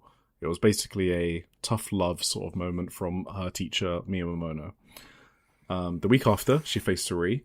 Very similarly, Sari beat her, but after the match, Ai-Hosen was kind of like, okay, I kind of realize now that, I've been so frustrated, I don't know what to do, but I need to wrestle my own style. That's kind of the takeaway from the Sari match. So 13th of February. What's the date now? okay, let's just say 5 months later. 5 months later, they haven't progressed the storyline at all. They kind of did a little thing with Senka on the 26th of April, the show before the Buntai show, and it was like Senka doing like a backstage promo, and it wasn't even that much, and it was randomly put together at the last second. So for all intents and purposes, they have not progressed this storyline. So in Ai-chan's hometown against Spark Rush is where they pick up the storyline again, and it kind of makes sense that they do it here. Teaming with Mio too, right? Yeah, exactly. Tagging with Mio Momono, exactly. So the way they picked it up is great. It's perfect. That's exactly how I want them to pick it up. It's a shame it took them so long, but I'm glad that they picked it up in this way. So, like I said at the start of this show, there's no Shupro reporters at this show. So that means there's no transcripts, because Marvelous are the only promotion in the Indie Zone that doesn't publish like results on their website. And normally other companies publish results, and then they also publish transcripts of any promos that are said. Marvelous doesn't do that because, they can't bother, they got other stuff to do, apparently. So I went to great lengths to... Chigusa. Yes, Chigusa. I went to great lengths to get this promo transcript. I don't want to say how long this took me. It took me some dark ancient tech in order to translate what happened. Recording the promo and then running it through one of those voice transcript tools and then using, like text to transcription type shit. Holy shit. And then Google Translate, yeah. All of that. Is it not technology at this point? I don't fucking know. It seems like no. I think Apple has that. Oh, yeah, sorry. I mean, obviously, if you have AirPods, like, I haven't spent, like, the hundreds of pounds for the AirPods. Yes, if you have AirPods, you just get live translation. But for poor guys like me, we don't have that technology. So, yeah. Ai-chan is in tears after the match. And so Takumi is basically asking, she's basically asking for Ai-chan's thoughts, right? After the match, because we're in Ai-chan's hometown, and Ai-chan's in tears. And she says it's so much pressure being in the main event. Intense pressure, and she feels like she's being crushed by it. And this is very similar to what she said after the Mio match, actually. That she feels like she's always being crushed by pressure. She was crushed by the pressure of Senka surpassing her, all of that. That's what she said before, so she kind of repeated that same line here. And while she's saying this, Suri, the fucking heel, she just interrupts Ai-chan. She's so rude. She just interrupts her, and initially, I was really pissed at Suri. I just wanted Suri to go home. Mad. Like I was so mad at Suri. I called her a small room wrestler. Like any insult under the sun. The sun, get it? But then I read the promo transcript. I was like, she kind of has a point. So Suri said, "Hey, sorry, but that's not the first time you've said that. You say the exact same thing every single time, don't you? You lose every time, then you grab the mic, isn't it? Saying the same thing over and over, and you think that that's going to reach the fans' hearts? This business isn't that soft. If you're not even going to talk back, then get out the ring. I'm the one who won today, remember? Huh? Seriously, you got nothing to say? I'm handing you this mic because this is your hometown. If you've got nothing, go home." So obviously a bit harsh, but the one thing that Suri said that is true is Ai-chan has said this before, the exact same line, after the Mio match. Yeah. And this is 5 months later. So in response, Ai-chan literally just bursts out crying, which, yeah, kind of makes you sad. And she basically said, "I'm so frustrated that I didn't notice I was saying the same thing. I'm just truly frustrated. I haven't left any results I can be proud of. So I'm frustrated with myself. I haven't given the fans anything satisfying either. So the person that's standing here right now and just being here like this is just frustrating for me." So she's basically saying being the person she is today is frustrating. I want to get stronger and stronger so I can turn this sadness into someone who can win. So this whole thing with Ai-chan is like struggling with her identity as a wrestler.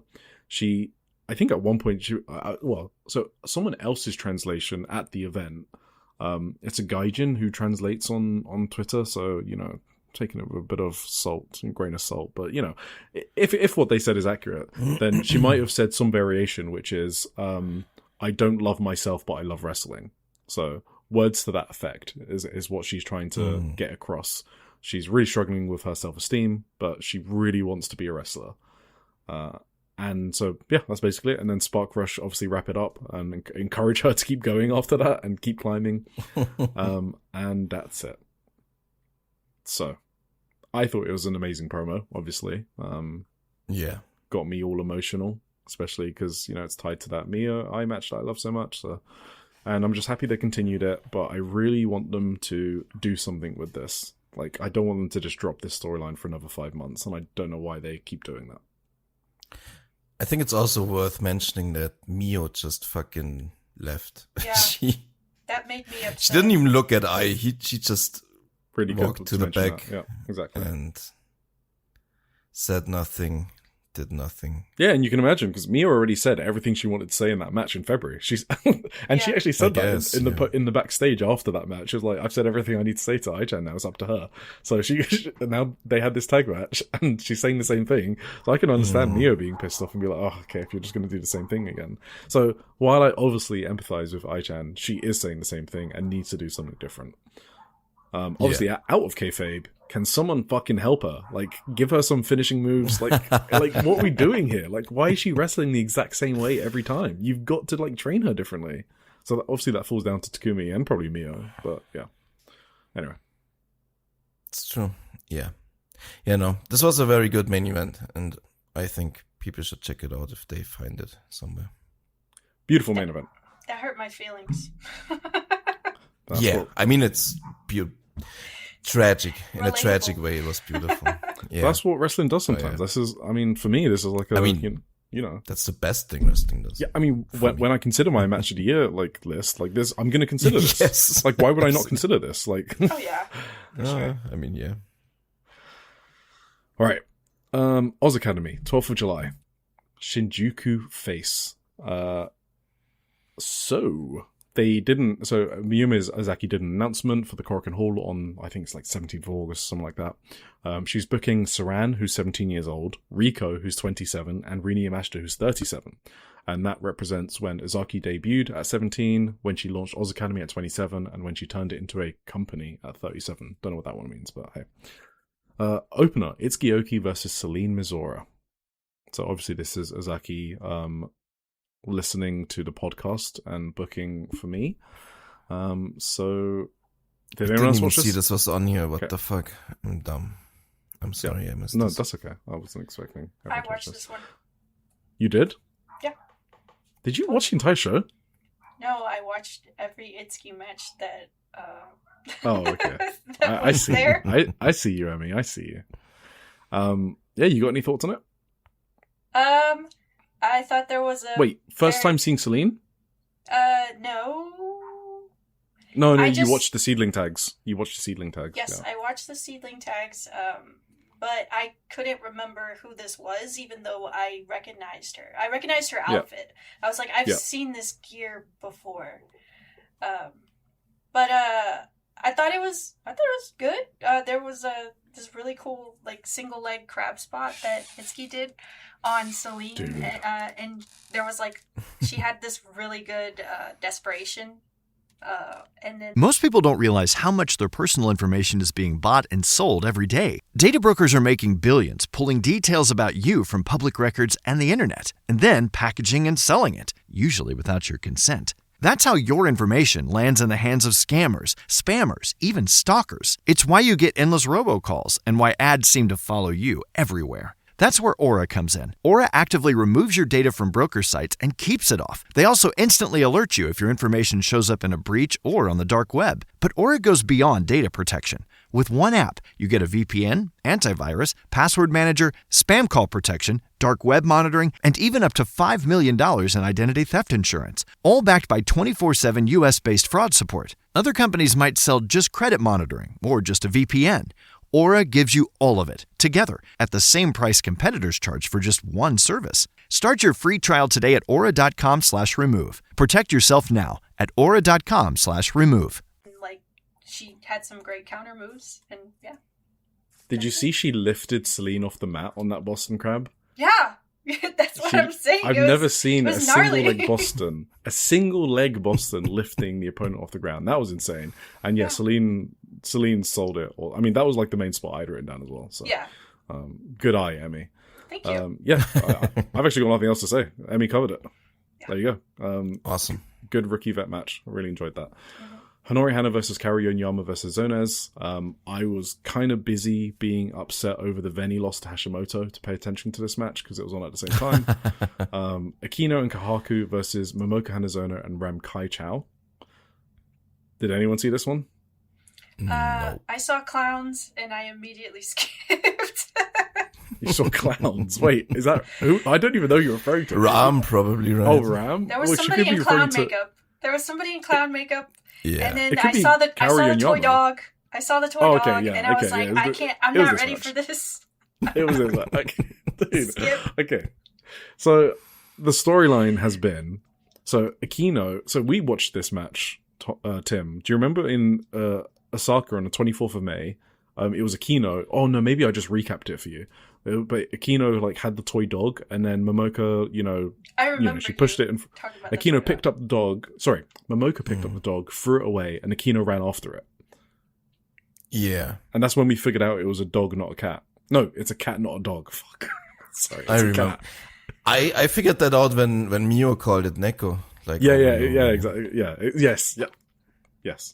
Exactly. You're right. But I'm still gonna call it a dog because my notes say dog. So give me a break. Mine too. I think it might be a dog, and Mio is just fucking wrong. Honestly, I think it's a dog every time. It looked like a dog because it also walks like a dog. So it does. That's why it was a dog. I think it's a dog. Fuck that. I think Mio. I think Mio is just crazy. I think Mio is just fucking. Yes, I think she's a lunatic. Yes. So anyway, the storyline is Akino is very obsessed with this dog. So yeah, she's in the tag match against Momoka, the dog conveyor, and Ram Kai Chao. So in this match, Kahaku, Akino's partner, Kahaku is Momoka's tag partner in Wave. So Kahaku knows all of Momoka's tricks. So Kahaku immediately wants to destroy the dog off the bell. Like she's like, what the fuck are we doing here? Just kill the dog. And Akino's like, no, don't do that. And so Akino just picks up the dog. Yeah, picks up the dog, walks away out of the arena, leaving Kahaku to deal with the little goblins. And obviously, so it's a 2v1. Akino eventually comes back with a backpack and the dog inside the backpack. So she's just standing on the ropes waiting for a tag with a backpack on her and the dog inside it. She's just happy. She's just chilling with the dog in her back. So later on in the match, Akino has Momoka in a Boston Crab. And somehow the dog starts waddling along the ring. And Akino's like, well, that's meant to be in my bag. And then she drops the Boston Crab, obviously letting go. Like, how's that dog out of my bag? And then she just looks and she blames Ram Kai Chao, Momoka's partner, for like stealing it from her bag. And so Momoka at that moment takes the opportunity to snatch the dog, launch it away, and Akino just bolts for Kahaku, tags her in, runs out, and runs for the dog. What the fuck? And later on, Momoka steps on the dog, and then Akino fucks them both up and submits Ram. And that's how it ends. So there you go. That's how that match ended. Did you cover a Kohaku Momoka match just recently? Yes. In Wave or something? Yes, yeah. And it was similar. Kahaku was not falling for Momoka's shit. Right, yeah, I remember that. Yeah, so I guess the other storyline here is the Little Goblins are on their way to 10 wins, right? Once they get 10 wins, they get the Trios belt, right? And the company really doesn't want them to get that. So they're currently at 6 wins. And Ram asked for the Trios belts, and the company basically booked them in a Trios match at Korakuen Hall next month. So this will be their 7th one. They are against Jaguar Yokota, Ikeman, and Yuko Miyamoto, who is a deathmatch wrestler. So they really want them to lose, yeah. Yes, they really want them to lose, and they're just going to keep booking people that can beat the goblins.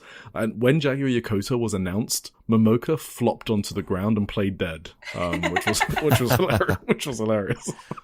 Wait, you think Ikemen and Yokota are gonna get along? So that's one story. There's so many aspects to this match. That's one. Yeah. The other one is obviously Ikeman is in Uptown with Momoka, so they're in the same promotion.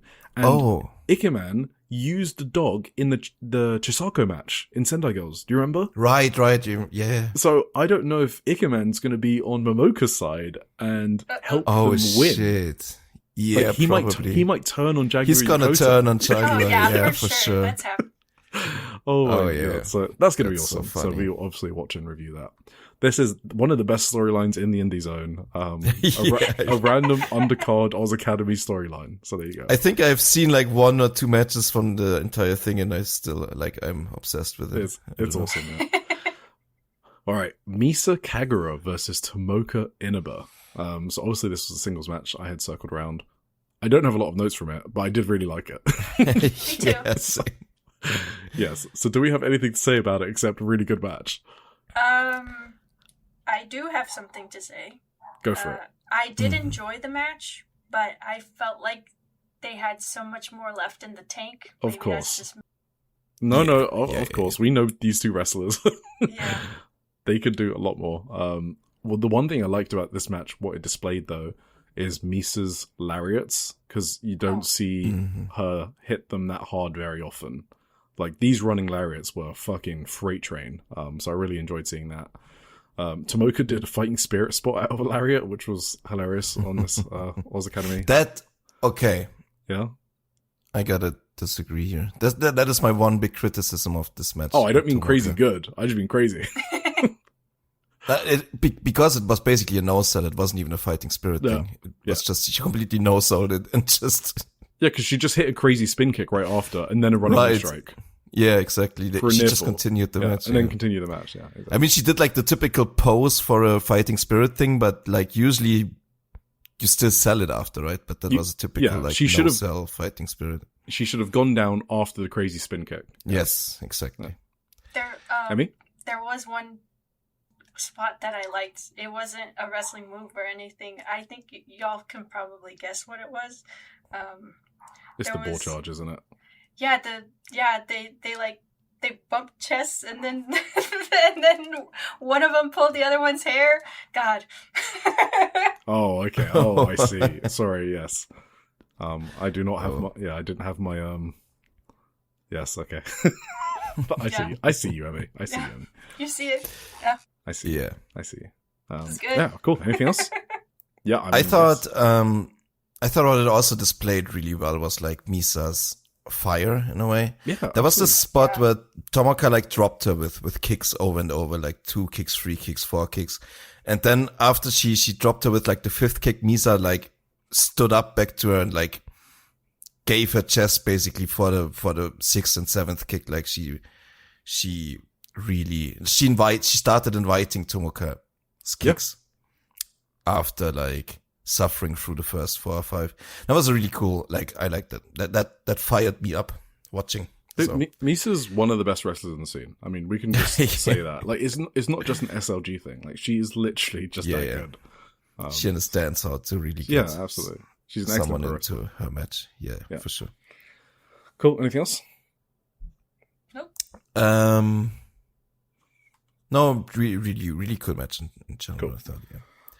And I think Tomoka won with a Michinoku driver. I mean, I can Michinoku. Yeah, I can accept Misa losing to Tomoka. That's fair enough. That was a given, yeah. Yeah, and it's the semi-main event. It's a good spot to lose in. Yeah. Yeah, for sure. It's okay. Main event: Hiroyu Matsumoto, Rin Yamashita, and Ryu Mizunami versus Kakeru, Mayumi Izaki, and Saori Ano. So this is Power Goji Zone's union against Sekigun. The whole storyline over like the past 6 months or whatever it's been, is that Sekigun, obviously Azaki's promotion, this is Azaki's promotion, that's her unit, they're no longer the top dogs. It's Matsumoto's unit with Rin Yamashita, Ryu Mizunami, Itsuki Oki, obviously, and who's the other 5th person in this? Zonez, right. So those 5 people kind of like rule the promotion, like they have all the belts. I'm pretty sure they have all the belts. Wait, who's the Pioneer champ? I'm pretty sure, is it Mizunami? I cannot help you, I'm sorry. I think it's Mizunami. So they've got the Pioneer Championship, they got the tag titles on Matsumoto and Zonez, and obviously they got the singles title on Matsumoto. So, yes. The main event itself, this match itself, is pretty much everything you've seen before, if you know these people or have watched an Oz Academy main event. So I've got nothing to add to that. It had good heat. It was clownery. It was a good match. It's just the Oz Academy main event. Like, this is the. It was 19 minutes. That's a long. I can't believe you guys watched it. I didn't. I got the distracted. cage match open. Yeah. I got distracted like halfway through. I was like, I don't know what's going on here. And this is not even like you haven't seen an Oz Academy main event before, and even you got bored. Imagine when you've seen like multiple, like you just instantly zone out. Okay, because they did these. In fairness, though, I did watch this show after I watched the big Sendai show. No, don't give it excuses. No. they do the same thing every time. This is a main event for the live crowd because it's fun. Like when you're in a live crowd, that probably is a lot of fun when they're brawling through you and stuff like that. It's just not really like a streaming main event sort of thing. Anyway, this was to set up. I did not regret not watching it. Yes, when I saw the time. Yes, yeah. This was basically just to set up the Korakuen Hall show as well. It is Saori Anou and Unagi Sayaka for the tag titles held by Matsumoto and Zones. And obviously that storyline is, I think, so Saori Anou lost a singles match to Unagi Sayaka. Saori wants Unagi back in Sekiguin, but Unagi won't go back. Unagi won the singles match and said, "You have to team with me now." And Saori was like, "Fine, but as soon as we lose a match, we'll disband." So basically, they're just doing a lot of tag matches until they lose. And so now they're actually going for the tag titles. So we'll see if they lose and disband or win the titles. This is the same Unagi that you guys were telling me was in Cosmic Angels? Or just a different Yes. Unagi? Okay. No. Okay. There's only one Unagi. So... There's only one Unagi. Well, there's actually multiple. Wait, was... Oh, really? Was Saori sorry, and... Were Saori and Unagi in Cosmic Angels together? Like at the beginning? Or... You would know that, Tim. I don't know. Oh my god, did they overlap? I'm not even quite sure. Might have. Wait. Unagi got fired in 2023? And Saori joined Stardom in 20... I think they overlapped. Yeah. Did they? It'll be close anyway, right? It's pretty close, yeah. They were never really like close teammates in Cosmic Angels. If they were overlapping, that's what I can say. But and then this is another faction. I'm actually not sure. That's crazy. Yeah, this is an Oz Academy faction, and they have been in the same Oz Academy faction before. Okay. Multiple times actually. Okay. I think they were in Sekiguin together, and then they were in Phantom Limit together when Saori Anou needed temporary adoption because she got kicked out of Sekiguin, and now Saori Anou's back in Sekiguin, and Unagi Sayaka is still in Phantom Limit, but they're still teaming together. Mm-hmm. Okay. All right, shall we move on to SEAdLINNG? So this came out like yesterday, or maybe the day before, and it's one of my favorite shows in the Joshi Indies.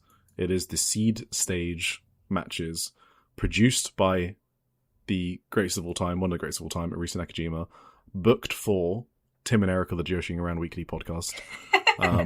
This show is pretty awesome. I love it every time. It's still the only show on the planet that has managed to make 2026 Mio Shirai look good. So yeah, it's got a lot going for it. And it's also the main show that showcases the close-knit relationship between Diana and SEAdLINNG. It's at Diana's dojo, and this one had Haruka Umasaki and Debbie Keitel on it. So opener, Haruka Umasaki versus Lana Hisaki, who's one of SEAdLINNG's rookies. So Lana looked less nervous than usual, so maybe someone told her to tone down the dramatic breathing during her entrance, and I still haven't quite figured her out, though, because I think she just needs more matches. She debuted in February, right? So she needs some time to cook. So let's see how that goes. Yeah. I do want to say, so I'm helping out with the Rizora Mag, right? The Joshi Top 100. I've mentioned it before. Mm-hmm. One of the categories is influence that I'm voting on. So basically, we grade the wrestlers from 0 to 10 on different categories. One is match quality, one is influence, one is competition, like you know, achievements, stuff like that, or who they faced. So one of the wrestlers I got to was Senko Akatsuki, and I was like, when I'm thinking about her influence, everyone does the fucking pin now, the smothering pin, the Senjo style pin. Yes, yeah, I realized that as well. Yeah, so of course it's from the All Japan Women's days. So I'm not saying she came up with it, obviously, because she didn't. But I feel like she has for Kind of sure brought it back. Yeah, she has repopularized it in like today's indies because every fucking rookie does that spot, and they weren't like a year ago. And the reason I brought that up because Lana Hisaki did it here, and I was just thinking, damn, Senko's actually quite influential as a rookie. So I just wanted to throw that out there. Cool. And Umasaki is a great ace, so that's what I want to say about that. She's super consistent, a hard hitter, good seller, popular, understands the business. Very good, solid match. Okay. Debbie Keitel versus Madison Marley. So Madison is a Danish wrestler on tour with SEAdLINNG. She's been on tour with SEAdLINNG a few times since May 2025 or something like that. So I've seen her a few times. She is still kind of green. This match kind of showed it a bit. Like there were a few off spots, and like Debbie had to save them, which is not really criticism. That's kind of what these tours are for, right? Like she had to try it with WWE, like almost every single European talent did. But like I say, if someone takes a tour in Japan, I will never begrudge that, right? Because that just means they want to get better. So sure. Yeah, that's all I got to say about that. Madison cheap shotted Debbie at the start of the match, and I don't know if Madison knows there is only room for one sneaky gaijin in Posty Amistad, so that did not work out well for her throughout the match. Leon versus Celine Mizora. You guys, wait, you didn't watch because you're at work, Emmy. Tim, I did not. Did you watch this? I have actually an interesting little story about this. First little follow-up. I did. I'm like 95% sure Saori and Unagi did not overlap in Cosmic Angels. That's okay. Thank you. Just from my small research right here. Okay. Yeah, okay. First of all, you told me last two matches. You recommended to me, so I just skipped into the middle of the show. Thought that's probably when the second to last match is gonna start. That was right at the end. I just got the finish. I didn't expect we're gonna get to the main event later. I didn't expect the main event to go almost half the show length. That's crazy. But so that's the other thing about these shows. They're like really short watches. So yes. like if you're looking for a short watch of good wrestling, like in the indie zone, this is the show to watch. Yes. And then I watched. Then first I went to the main event, watched that completely, and then I went back to the start of the Celine match, and then my fucking internet died. My Wi-Fi died because we had a thunderstorm outside, like halfway through the match, and it was like, oh no. So I never saw the complete match. I saw the very finish, and I saw like parts of the early match. I think I got the gist of it. I thought it was a very fun, it was Celine Mizora. It was just another good performance from her. You know what she reminds me of? I think that I realized that in this match, and this is probably like some 2006 cringe, meme cringe. Yeah. What? Did you ever, I don't know, you're probably too young for that. Did you ever see like the honey badger, memes? The honey badger, the one that goes badger, badger, badger, badger. No. There was like some meme video. It was like, honey badger don't give a shit. Honey badger don't give a fuck about anything. It's just attacking. That sounds familiar to me. Don't lie, Emmy. That's just his generation. No, we don't that know was what like you're talking about. that was like a funny video 20 years ago that was going around the internet. I think that's Celine Mizora. She's just a honey badger. Would you like to explain what that means for those of us that aren't? She doesn't give a fuck. She's relentless. She's relentless. I think relentless is a good word. Yeah, absolutely. That's how honey badgers act. You don't know about honey badgers? I've never seen a honey badger in my entire life. I don't like. Neither have I, but I know. Is it a real animal? Yes, I know that they're very angry and just. What's the difference between a honey badger and a badger? I don't know that part. I don't know. Yeah, okay, all right. Well, I just know honey badgers are like these like, yeah, I think they're similar sized than a normal badger, but they just attack any animal, like animals that are like 10 times as big as them. They don't that's give a shit. Celine. Sorry, They now just I get it. fucking go at everything. Everything that's coming near the territory or whatever, they attack. No matter how much smaller they are or how hopeless it is. Yeah. And other animals are scared of them. Like they don't fuck with them. So They're feisty. that's also a thing, I think. They're very feisty, yes, exactly. Yeah, that's for sure. That's for sure, Celine. She does absolutely. not give a fuck. I'm gonna look for that video later and send it to you. Yeah. Yes, About please. how many years of a career a wrestler has, she doesn't care. She'll just like at the start of this match. Yes, she wanted to go in for a handshake. So Leon is so people that don't know Leon, she's from Pure J. She's a veteran, been around for decades. Was part of JWP.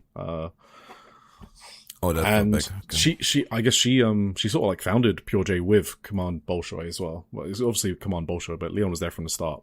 And she's very respected in the scene, very influential, obviously in her promotion, trains everyone. Still going strong as well, still good to this day. Like she hasn't like slowed down or anything like that. So that's the context for Leon. So I figured that they booked this match just because Celine wanted to try out some lucha shit or something like that. And so Celine goes in for the handshake, right? She extends the offering to Leon at the start of the match. And she just fucking yanks Leon into the corner and starts forearming her. It's like immediately. It's like, okay, It's so good. I was like, oh, okay, I guess you don't want to do lucha. Yeah. You just want to beat the shit out of a veteran. Well, I mean, you do you, Celine. So, yeah, that's one of the things I love about Celine. Yeah. Yes. At some point, she also did like she did like that. It's kind of a it's kind of a tiltable splash or whatever. I don't know what to call it. Yeah, it's the Miku move. Yeah. Yes, exactly. Miku does it as well. And then she went right to like the Senjo style pins, and like she even like she hooked the leg and everything like on this. It looked so funny, like this rookie doing this to a legend of that degree. It was really cool. But like she, what?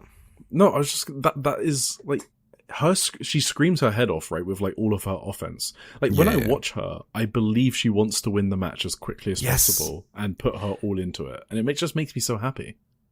That is also like the styles, like this, the way she applied these like Senjo style pins were like she just wanted to win with everything she had. Like that was really like visible for those. It was really cool.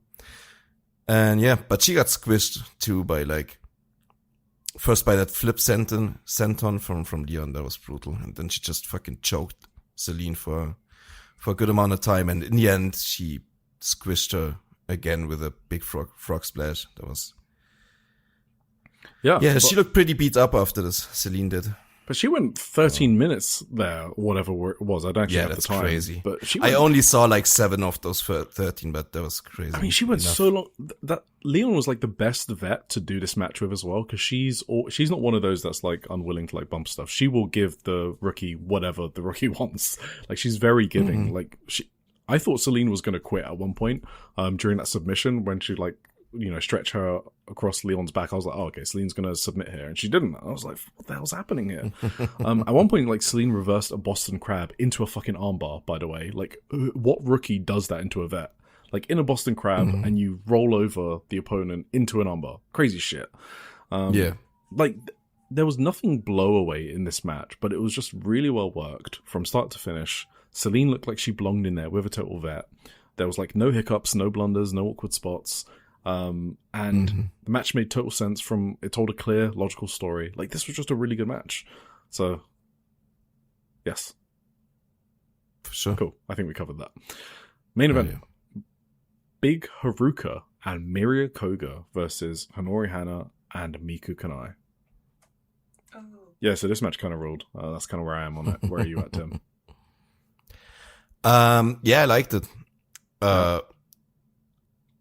I thought, when did big Miku Kanai turn heel and start teaming with Honori Hana? Heel? You think Honori Hana's a heel? For sure she is, right? Dude, did you see Miria Koga in this match? And you're calling... I mean, Miria was a little shit in this match. That was crazy. Sure. She's unhinged. She is unhinged, yeah. So, obviously, this continues... Go on. I actually liked Miria Koga a lot in this match. She really stood out to me, like. But also Big Haruka. Haruka stood out to me too. Like, I like Big Haruka's fire. She has some fire. I don't know what to call it. She's very engaged, I guess. She's the one with the. I know, right? Yeah. That studies physics or whatever it is, or nuclear something science. I got here. She should have teamed with Miku Kanai instead, because they basically have the same gear, except for the Linux command or whatever it is. Yeah, I don't think it was on her gear this time though, unfortunately. No, it was. It was? Oh, awesome. Yeah, for sure. Yeah, the main problem was that I already knew how long it was gonna go, so I just assumed it was gonna be another time limit draw, which was the reality that came true in the end. But it rocked. There was a lot of, like, the finishing stretch was insane too, with like Miria and Miku Kanai just Germaning each other over and over. Oh, It's shit. great. You Well, just reminded me. What number was that? you gotta update the counter. I think Oh shit! I think it's 19. Miku do 2? No, she did 1. Oh, Did they No, she do did 2 one. each? Didn't she do 1 after the bell? I'm not sure. no. Miria did 1 after the bell. Oh, Miria did 1 after the bell. So Okay. Does that what count? day was this? No. Oh, I actually wrote Miria in the end. Yeah. So now we're up to 19. Damn. No, that can't be That's right. crazy. I can't count. 1, 2, 3, 6, 9, 11. We're up to 20. All right. That was the 20th German suplex of Miku Kanai's career. Woo! Can we get a congratulations to Miku? Yes, congratulations. Yeah. And 3 of them have been on Miria Koga. So there we go. Yes. Alright, go back to go on. Miria at one point also did like this crazy kick from like the bottom rope to like Honori was on the top rope and Miria somehow reached Honori's head with a kick from the bottom. That looked crazy. I did not expect like Miria to. Miria's kick kicking out them. is getting pretty good. So obviously her idol Yeah. is Suri. And Oh right, yeah. I've kind of spoken Hell yeah. before about how, sometimes she's a bit too much of like a Suri cosplay in a bad way, where she doesn't really have her own identity and she can't put it off as well as Suri. So it kind of just ends up looking a bit weird. But so I've been covering her for the Wave tournament, which we're actually going to talk about next as well. And she's been a killer in this Wave tournament. She's in the young block, right? Which is like all of the rookies of the independent scene. And she's been kicking the shit out of everyone. And it's been awesome. I think I posted a clip in the Joshi'ing Around Discord channel where she just drop kicks Anna's head off, in Anna's home dojo in Diana. And it was fucking awesome. So Miria has been like unhinged for like the past few months at least. And this Miria Koga came out to play again. I mean, she was crazy in this match. They brawled in the chairs, right? And Yeah. Miku, For a while. yeah, and Miku has like the gall to forearm Miria Koga in the chest, and Miria just like fires up. She just slams the apron because she got forearmed. She's like, "What the fuck? Miku just forearmed me," and she just boots Miku right in the face. It's just awesome. So yeah, I just loved Miria in this match. I thought it was one of her best performances. I agree. Yes, so I really like this match a lot. Yeah. I think And you Miku- yeah, go on. Miku, yeah. Miku is just like more and more, or like, what am I saying? More and more? She's just like, she's such a complete wrestler now, you know? I said that last She does episode. like, yeah, we did. She does She's like just a great dives to wrestler the now. outside now. She ties people up in like these double arm locks that are like just reminiscent of something like Suri would do, or I don't know, Takumi. Yeah, just she was basically in a veteran role in this match, you could say, right?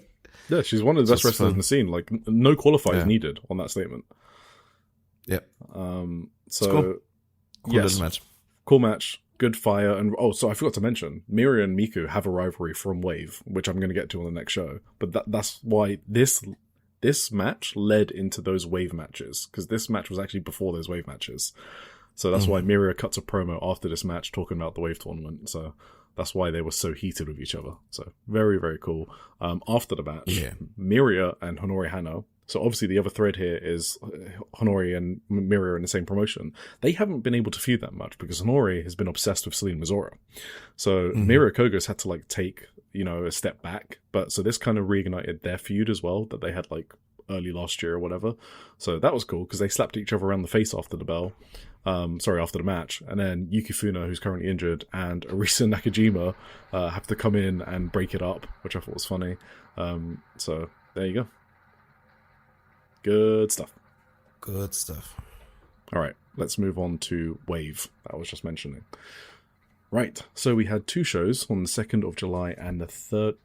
Did I say when the Seed stage show happened? I feel like I didn't say the date. So I guess if I didn't say it was on the 28th of June, and they released it 2 weeks later on the SEAdLINNNG service, so that's why we reviewed it late. We didn't just forget. It never airs live on their pay-per-view. You have to just buy the monthly subscription and see it later. So, there you go. Alright, Wave. 2nd of July and 3rd of July. So on the 2nd of July, we had some first place tiebreakers in the Catch the Wave tournament. So Honoka versus Yuri, and we had Yuri win, so she came first place in the block, and then Kohaku versus Mirai, and they had Mirai won, actually. I was just reading my notes. Mirai won that one, so she came first in her block as well, and Kohaku came second. So there you go. So then that set up the quarterfinals for the tournament. So the round robin stage is over. So on the 3rd of July at Shinjuku Face. So we had Itsuki, Kohaku, and Yuri as the winners of the blocks. And then we had the 5 highest placed wrestlers, which were Mirai, Rina Amakura, Haruka Misaki, Kakeru Sakaguchi, and then Honoka as well. So the first quarterfinal, we had Mirai versus Yuri, and Mirai is like such an excellent seller, and I don't know if people consider her that, but she is like for sure one of my favorite sellers. Like when I think of my favorite sellers, like, you know, Atami obviously comes up there, but Mirai is also up there as well. So like there was one moment here, like after a rear naked choke, and then a high angle German suplex, and you think she's just done, but she just kicks out, and it's kind of crazy that I knew the result of this match, and she still made me bite on that near fall. So Mirai, very good. She won that match. Yeah. She's through to the semifinals. Next quarterfinal was Haruka Umasaki versus Kakeru Sakaguchi. Didn't care about the match. Umasaki won with a flash pin. That's a great result, though. I love Umasaki advancing. So far we got Mirai and Umasaki. Very strong semi-finalists. Next quarterfinal, Kohaku versus Honoka. So this is a very interesting match because they're both in the same Wave promotion. This is the home promotion, right? Wave. Kaku's obviously won the title before, and she won last year's Catch the Wave tournament. And Honoka is a wrestler on the come up. She's great. She's excellent. One of the best baby faces on the indie scene.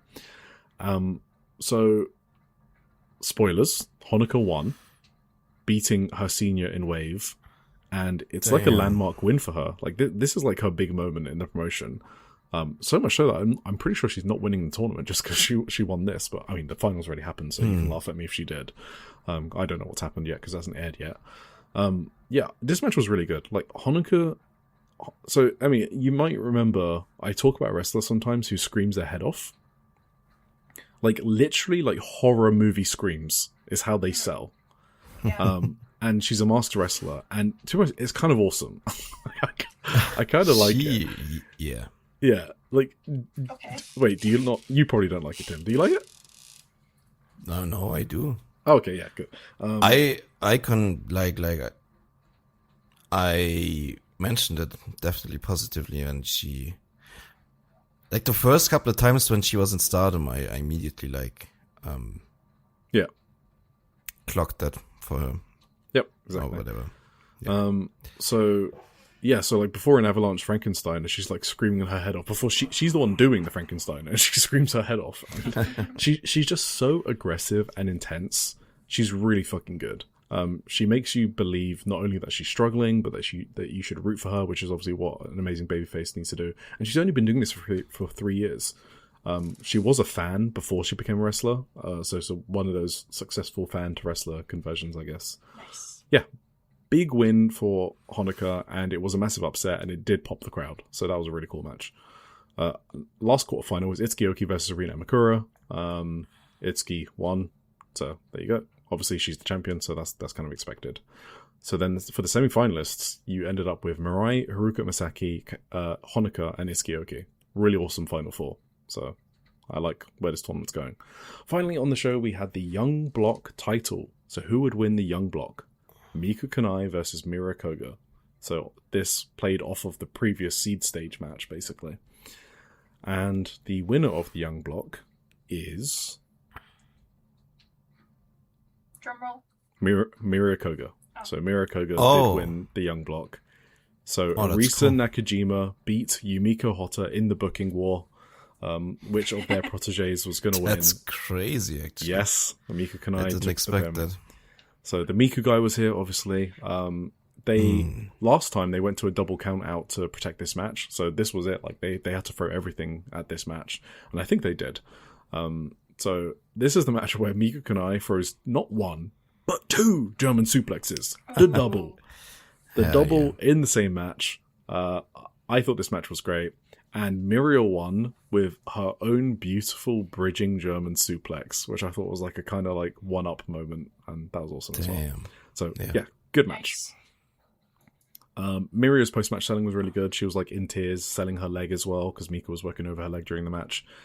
She said so the winner of this block gets to face Honoka for the Pop title. The Pop title is a Pure J title that Honoka holds.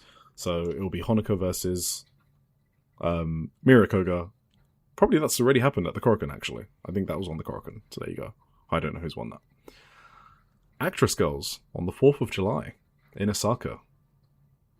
All I want to say for the opener is Mari is back for one show. Mari. Was she on this one? She was on this show. Oh, I wanted to watch that. Okay, yeah. So she destroyed the heel choreography. She was so good. Yeah. Oh, destroyed in... Okay. Yeah, no, she slayed it, Tim. She slayed that shit. It was great. She was perfect in every way possible. I missed Mari, and she's obviously going to go away for another month. Then she's going to be at the Korakuen Hall show, and then she's going to go away for a long time after that. So, see Mari while you can. Sucks. What am I going to skip to? Asaka Miya versus Maru. So, Asaka Miya is the wrestler we speak about who just might be the funniest person in wrestling. She just totally understands how to entertain. Yeah, her character is like really unique. She's hilarious. So I thought I stumbled upon the wrong VOD because in my notes it said Asaka Miya versus Maru, and when the match was happening, Asaka Miya was applying arm bars and face locks to Maru, with Maru selling it. And I was like, this is not my worst wrestler in the promotion. What is Asaka Miya doing? Like, how has she learnt an armbar? So then we got back to normal when Maru Irish whipped Asako outside the ring into a wall. So it was against the wall of the venue. And as Asaka Miya was running towards the wall, you know, from the momentum of being Irish whipped, she did a handstand. So she was going for a handspring off the wall, you know, like, you know how you do it off the ropes? She was going to do it off the wall. She clearly struggled with this and took maybe 4 attempts to finally get the handstand working. And Maru was just sort of staring at her and pointing at her the entire time. Like, is she going to do this? Like, what are we doing? And then she finally got it on like the 5th attempt. And obviously she still has the momentum from the Irish whip. So she bounces back and then charges at Maru. Amazing spot. Incredible spot. Wow. 10 out of 10. Sounds great. Back in the ring, I don't know what the fuck's happening because she wraps Maru's chain around her head and then headbutts Maru. Oh my god. Asaka Miya, by the way, we're talking about Tim. Why didn't you tell me to watch this? I don't know, because we're busy. Because we had a lot to watch. But sounds amazing. Yeah, it probably is up your street. I don't even know why she did it. Like, and I know it was a shoot headbutt because I heard a fucking clunk. I'm like, what are you doing? Oh like, my god. This is like a random match. Oh man. So anyway, Maru ends up winning. But yeah, that was a fun match. I think that was my match of the night, possibly. Next up, we had Anri Nagai versus Arano Iri and Mari. So Polaris, and so obviously the main. Good too, though. This sounds good. Obviously, Mari going up against Anri every time is good. Just obviously, Mari's responsible for like training everyone, so she has like good interactions with almost everyone on the roster, but especially like the good wrestlers like Anri. The issue with this match is it was mostly about Arisa Nagai, Anri's partner. So, and she is still like way more green than Anri. So it wasn't as fun as maybe it sounds on paper. So there you go. Post-match, there's no transcripts because it's at Osaka. So there you go. But all I know is Mari is cutting a sick-ass promo, possibly encouraging Polaris to win the titles, or possibly telling them to get fucked. It's one of those. But all I know is it's great. And yeah, that's it. So they are challenging for the titles on the next show, which I guess we'll get to in our previews. The main event, I do I have anything to say? Oh, yes. Sakura Mizushima pinned Nagisa, so that set up the King title on the 10th of July show, which hasn't been uploaded yet. Rose Girls. Awesome. 27th of June. Did they actually put the video up? Tape. It did finally make tape, yes. Crazy. So I'm just thinking what I want to talk about. Konami Hori, still green. Not much to say. Chanyota and Non Taraga from PPP Tokyo against Hiroyo Matsumoto and Veni. That was fun. All right. Yep. That was fun, but I don't have much else to say about that. Oh, it was kind of fun seeing Veni attempt to no-sell some of Chanyota's lariats. And then Chanyota just hit them even harder. So that was a fun interaction, I guess. She rules. Yeah, exactly. Taraga got choked out by Matsumoto. That was the finish there. But yeah, this match was more about like highlighting the rookie, Taraga, Chanyota's student. So Chi-Chi and Kahaku versus Chi-Chi. Magenta. Chi-Chi. So sounds good on paper. This was like a really obvious 20-minute time limit draw. Okay.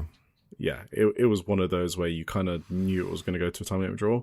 And then it didn't. Because Maria won in like 19 minutes by hitting the Excalibur on Chi-Chi. I was like, what? What the hell? They could have just went 1 minute longer and did a time limit draw, but Maria actually pinned Chi-Chi. Why Maria? Yeah, I don't know. And she used Excalibur. You know that move where it looks like she's dropping someone on her head? It's like a Spike it's driver. brutal. It's crazy. So I was like, damn. So... And I don't have any other notes from that match. It just came out of nowhere. I was like, what the fuck just happened? All right. Main event is the main news story from here. It's a number one contender match for the Rose World title, which is held by Rico. Battle Royale. So it was between Coco, Leon, Mei Suruga. Wait. Didn't she say she wasn't going to do Battle Royals anymore? She said she didn't want to do Battle Royales for the Rose World title, but I guess this is a number one contendership, so it doesn't count. Yes, she did say that for the world title. Yeah, so Coco, Leon, Mei Suruga, Miku Kanai, Momoka Hanazono, Rina Amikura, Ryoko Sakamura, Saki, Sumika Yanagawa, and Utashima. I wrote down when this first started, Battle Royales need to die in a hole. That was my initial assessment of this. They're really hard to get right. They're really long. The video for this was 44 minutes. When I saw that, my heart dropped. What? I was like, please, you can't do this to me. But the thing is, after I actually watched it and put the time into it, it wasn't actually like, it was an easy watch, and I think that's difficult to do. So that must mean this was a good Battle Royale, I guess, is my final conclusion on this. There were just some really fun parts of this match, like Leon and Coco working together. Leon looked like she had a lot of fun wrestling Coco. So, you know, despite my beef with Pure J, Leon is excluded from that. She's awesome. Mei Suruga and Miku Kanai. Can I get a singles match of that? That was awesome. Coco and Mei Suruga working together. We've spoken about that a lot. Momoka Hanazono, so that's the toy dog wrestler, and the one that kisses other wrestlers and cries and stuff like that. So she jumps on so she's on the turnbuckle, right? And the entire roster are like in the ring, the entire like participants. So she jumps on them all. Like obviously she's thinking she's going to wipe them out, right? She gets caught like a geek, and as they're like carrying her around, she's just screaming, "Chotomate kudasai," which means like 1 moment, please. Hang on, right? They eventually drop her, right? Because they're nice people. And Momoka actually convinced them to do like the fighting on people's shoulder spot, so people climb onto other people's shoulders to form bigger people. Oh, nice. So they split into like 3 teams. So it was like Coco's team, Miku Kanai's team, and then it was just Momoka and Leon. So Momoka on Leon's shoulder. And of course, Momoka and Leon win, even though they have like 3 less people than everyone else. There's a bunch of people doing the crying spot, with Saki being the bully, which was fun. Coco turned on Mei Suruga once she had used Mei to get rid of enough people. She's like, okay, I don't need you anymore, Mei Suruga. So Coco's 15, by the way. Damn. Miku Kanai and Coco wrestling. That was cool as shit. I like that. Miku eliminates Coco, and then there's like a final 5. So Mei Suruga, Saki, Momoka Hanazono, and Miku Kanai are the final 4. I'm sort of begging that Mei Suruga wins. Mei and Rico sounds insane. Even Miku Kanai winning would be cool as well. So Saki gets tricked by the toy dog. Momoka steps on it. Saki starts crying. That was fun. Last 2. We're down to the last 2, finally. Miku Kanai and Momoka Hanazono. Who's going to win the match? Wait. Okay. So, I'm like, come on, Miku at this point. So yeah, Momoka, I think I would root for Miku. Momoka climbs the ropes. She goes to the turnbuckle. Momoka wants to seal this match. And Miku Kanai starts crying. Because she knows what's going to work against Momoka. And Miku starts crying. And Momoka climbs down from the turnbuckle. She's like, what's wrong, Miku? And so she stops Momoka's aerial attack. Miku does it. The crowd want Momoka to apologize to Miku for making Miku cry. Oh my god. Momoka fucking super kicks Miku Kanai in the face and laughs at the crowd, does a diving double foot stomp, but Miku dodges the foot stomp. Miku runs and grabs one of Momoka's party poppers, hits Momoka in the face with the party popper, double roll through jackknife, wins the match. Oh, awesome. So that finish bumped it up at least half a star. That was a banger finish. And Momoka's finish after the match, her face after the match is like, well, that just happened. Like, she's not even like upset. She's just like, oh, okay. Just perfect setting. So there you go. So Miku Kanai will face Rico for the title at some point in the future, and that will be awesome. All right. Sounds great. JTO. What's up with, Yeah, do we know anything about, like, Yuki Mashiro? How she's doing? Still injured. Who knows? I mean, she was at the show. Obviously, but she closed out the she's show. there? Yeah. Okay, that's okay. So she hasn't been cut off contract-wise. Yeah. All right, let's do JTO Korakuen. So on the 10th of July, we had a Korakuen Hall show for JTO. It was watchable. It did make tape.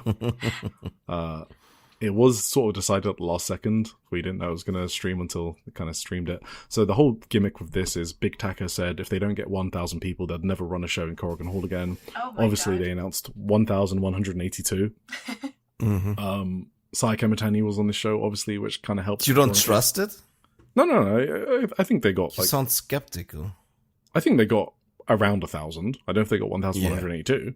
But I'm sure they got like around 1,000. Yeah, there was a lot of people there. Sai Kamitani, yes, she was on the show, so obviously she at least brought some fans to the show. I'm guessing. Yes. Yeah.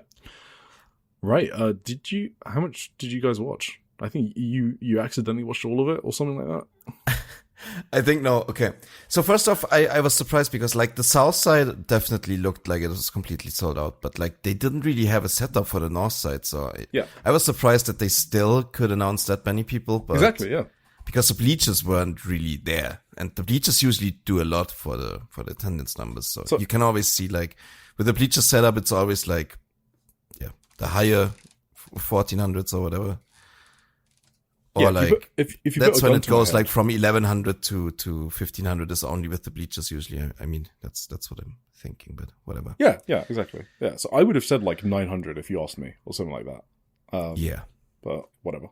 Just because of the setup, I think they sold every ticket they could sell pretty much. So it was still a big success.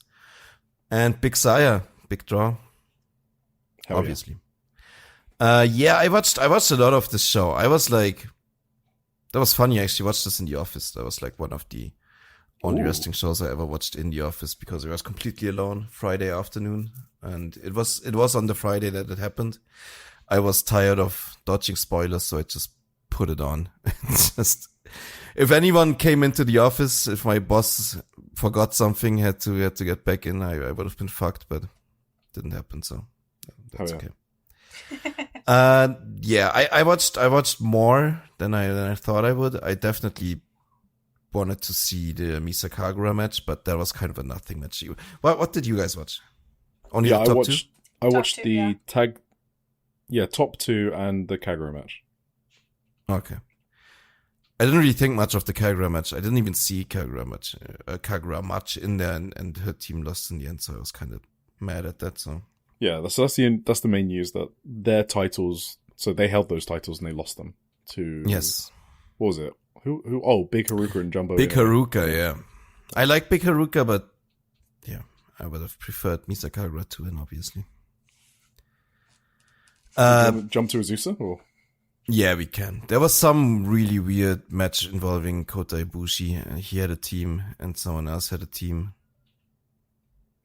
He was wrestling?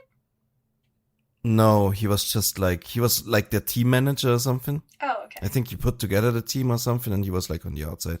It was a really fun match, actually. I think it was really good. It was 30 minutes. That was crazy. It went on forever. Wow. It was a 14-man tag team elimination match. So there were like, 7 versus 7? I think 7 versus 7 elimination. I don't know. It was crazy. A lot going on. Looked great though, but it's men, so we can skip it. Saya Kamitani versus Azusa Inaba. Yeah. I thought it was cool. I thought it was cool? Obviously. Yeah, do you want to expand on that, sir? I thought, first of all, it was cool. It was cool that Saya Kamitani brought like her big match entrance gear, her like pay-per-view main event entrance gear for this show. That was crazy. She did the full show for the people. And yeah, I think the big takeaway, as always, is Azusa in red is just another wrestler from like the Stardom Azusa we know, because I mean in Stardom she has to be like this little shit heel who is also the pin eater most of the time for whenever Hate loses. She's like the lowest rung on the Hate ladder, I guess. And in JTO, she's like a little boss. She's like a real star, I guess. And was champion? Is champion? Is she's the is current? she the main champion? No, I think they consider the JTO girls the main champion right now. Okay. She's got the Queen of JTO Championship, I think. Okay. I mean, that sounds bigger though. It does. Queen Yeah, of I know. JTO than JTO I think it's sort of like they change their mind depending on who holds the belt, which one's the main one. I think.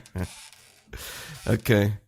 And that's like, yeah, it was just a really good match. There was a lot of big kicks from Azusa, big German suplex from Azusa, crazy roundhouse kick, German bridge, near falls, and sick lion salt. She did a crazy good lion salt at one point. I didn't even expect that. I don't know if I've seen her do that before necessarily. Did she do that in the Aoi match? I'm not sure. I don't remember it. We just don't get to see Red Azusa a lot, so it was like some of this is like new for us. Like I haven't seen the lion salt before. Yeah, it's crazy. And she did a regular moonsault press too. Yeah. Which I actually, like, I was convinced Saya was winning right before the match.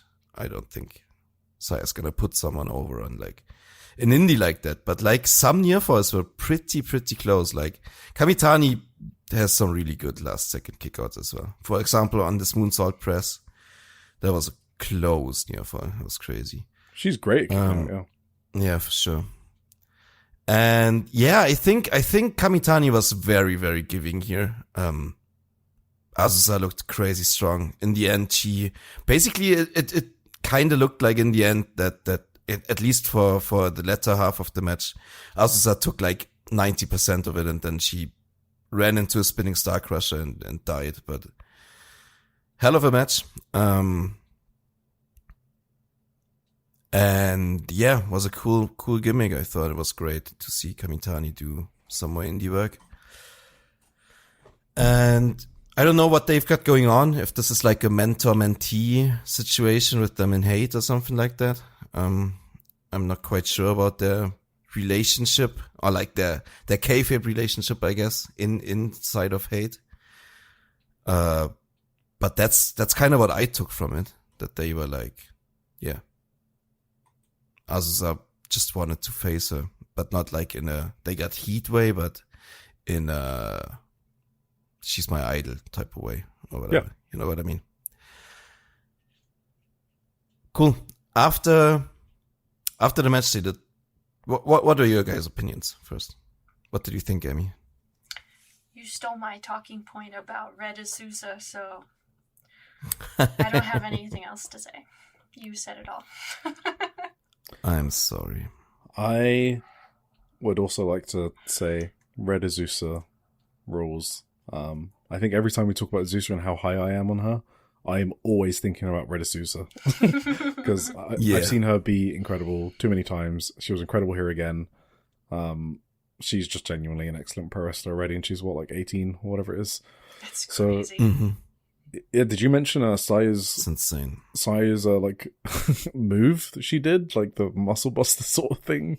That was kind of out of Wait, nowhere. what do you mean? She almost basically did a muscle buster on Azusa. Really? Yes, she was on the turn. Azusa was on the turnbuckle, and Saya picked her up as if it was a muscle buster. The difference was Azusa's head wasn't tucked in like a muscle buster. Oh, so shit. it kind of ended up being like her normal underarm suplex, but it looked kind of fucking crazy because she just like snapped backwards.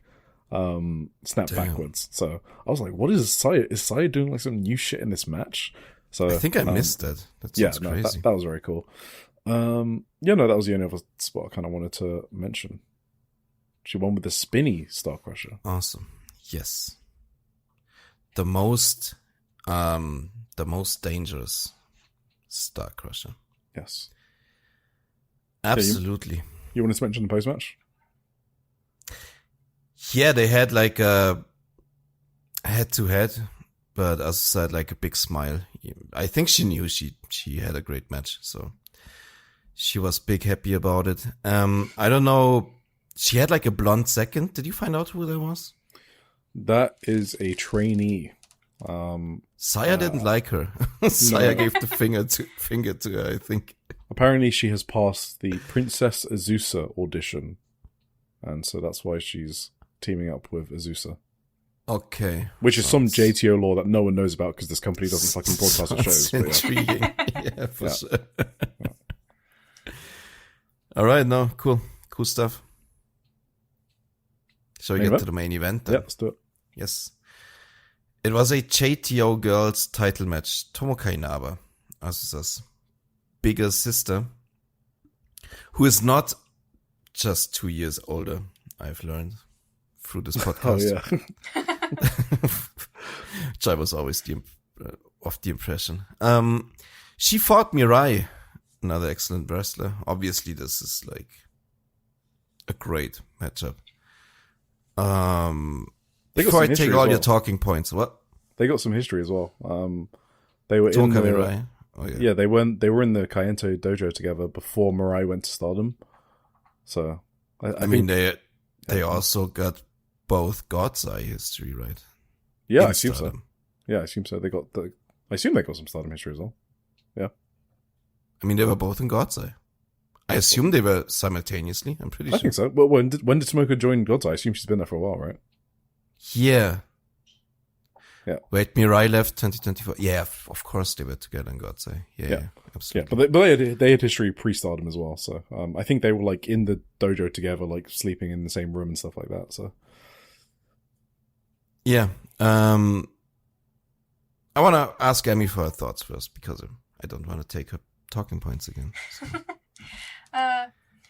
What do you remember? What do I remember? I remember lots and lots of near falls, and I enjoyed the match, and that's about the extent of what I remember. But I really liked it, and I think this match with Tomoka in it was my favorite match of hers this week, I think. So, yeah.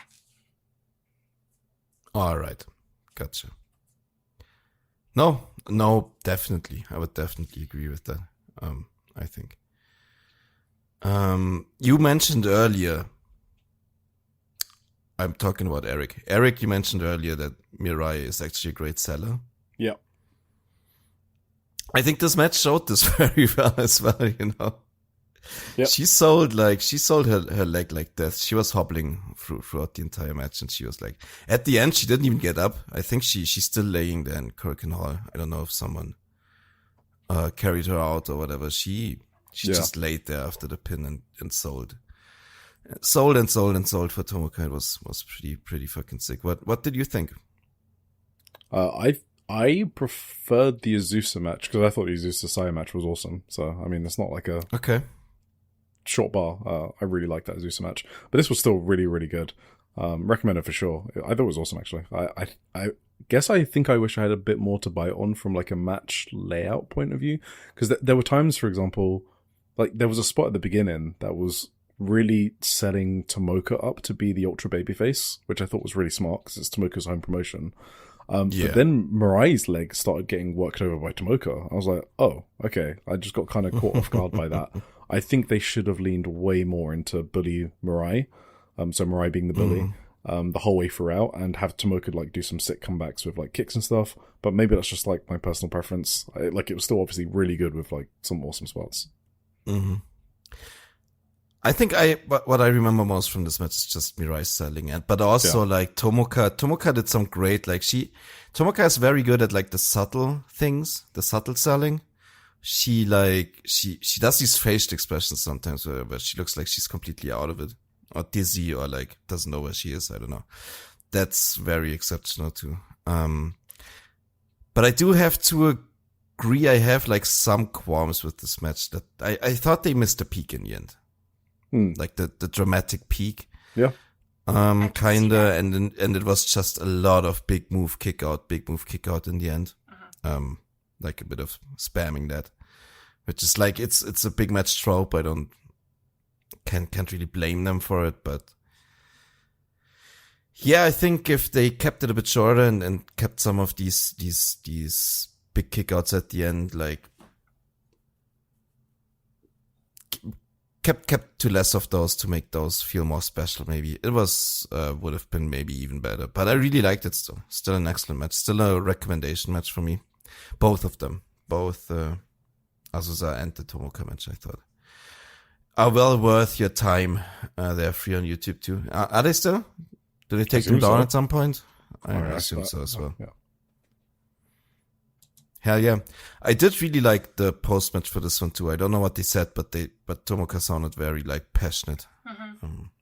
Yeah, so it was Tomoka's first ever JTO Girls title, so obviously she was happy about that. So basically she asked Mirai if they want to team up together. And Mirai was on her back and was like, give me a moment to think about it, because she was dead from the match. So that was basically just a bit though. Hell yeah. No, very good. Very good. She also obviously spoke about the crowd. And then she mentioned it backstage as well. She said, like, whenever I make my entrance at Stardom, Oz Academy, or Sendai Girls, the crowd is always packed out, but the view at JTO's Korakuen Hall shows are always empty seats, and it was really frustrating. I do fully believe that, more than anything, it's my own responsibility that I couldn't fill the seats. It was truly frustrating, but today I got to see that sight. And that said, honestly, I don't think it was down to my own strength for JTO's. I think it was down to the strength of all of our guests. So she's basically putting over Sai Kamitani in the post-match. So there you go. And Kota Ibushi. And Kota Ibushi, of course. For sure. Cool. So much for JTO. You got anything more on this? No? You sure? You don't have anything else? Okay, let's go to Ice Ribbon. Yeah. Let's go to Ice Ribbon, the Ice Dojo Ribbon show. Dojo. Yeah, so just a quick one on 149, number 1499 of the Dojo. Yes.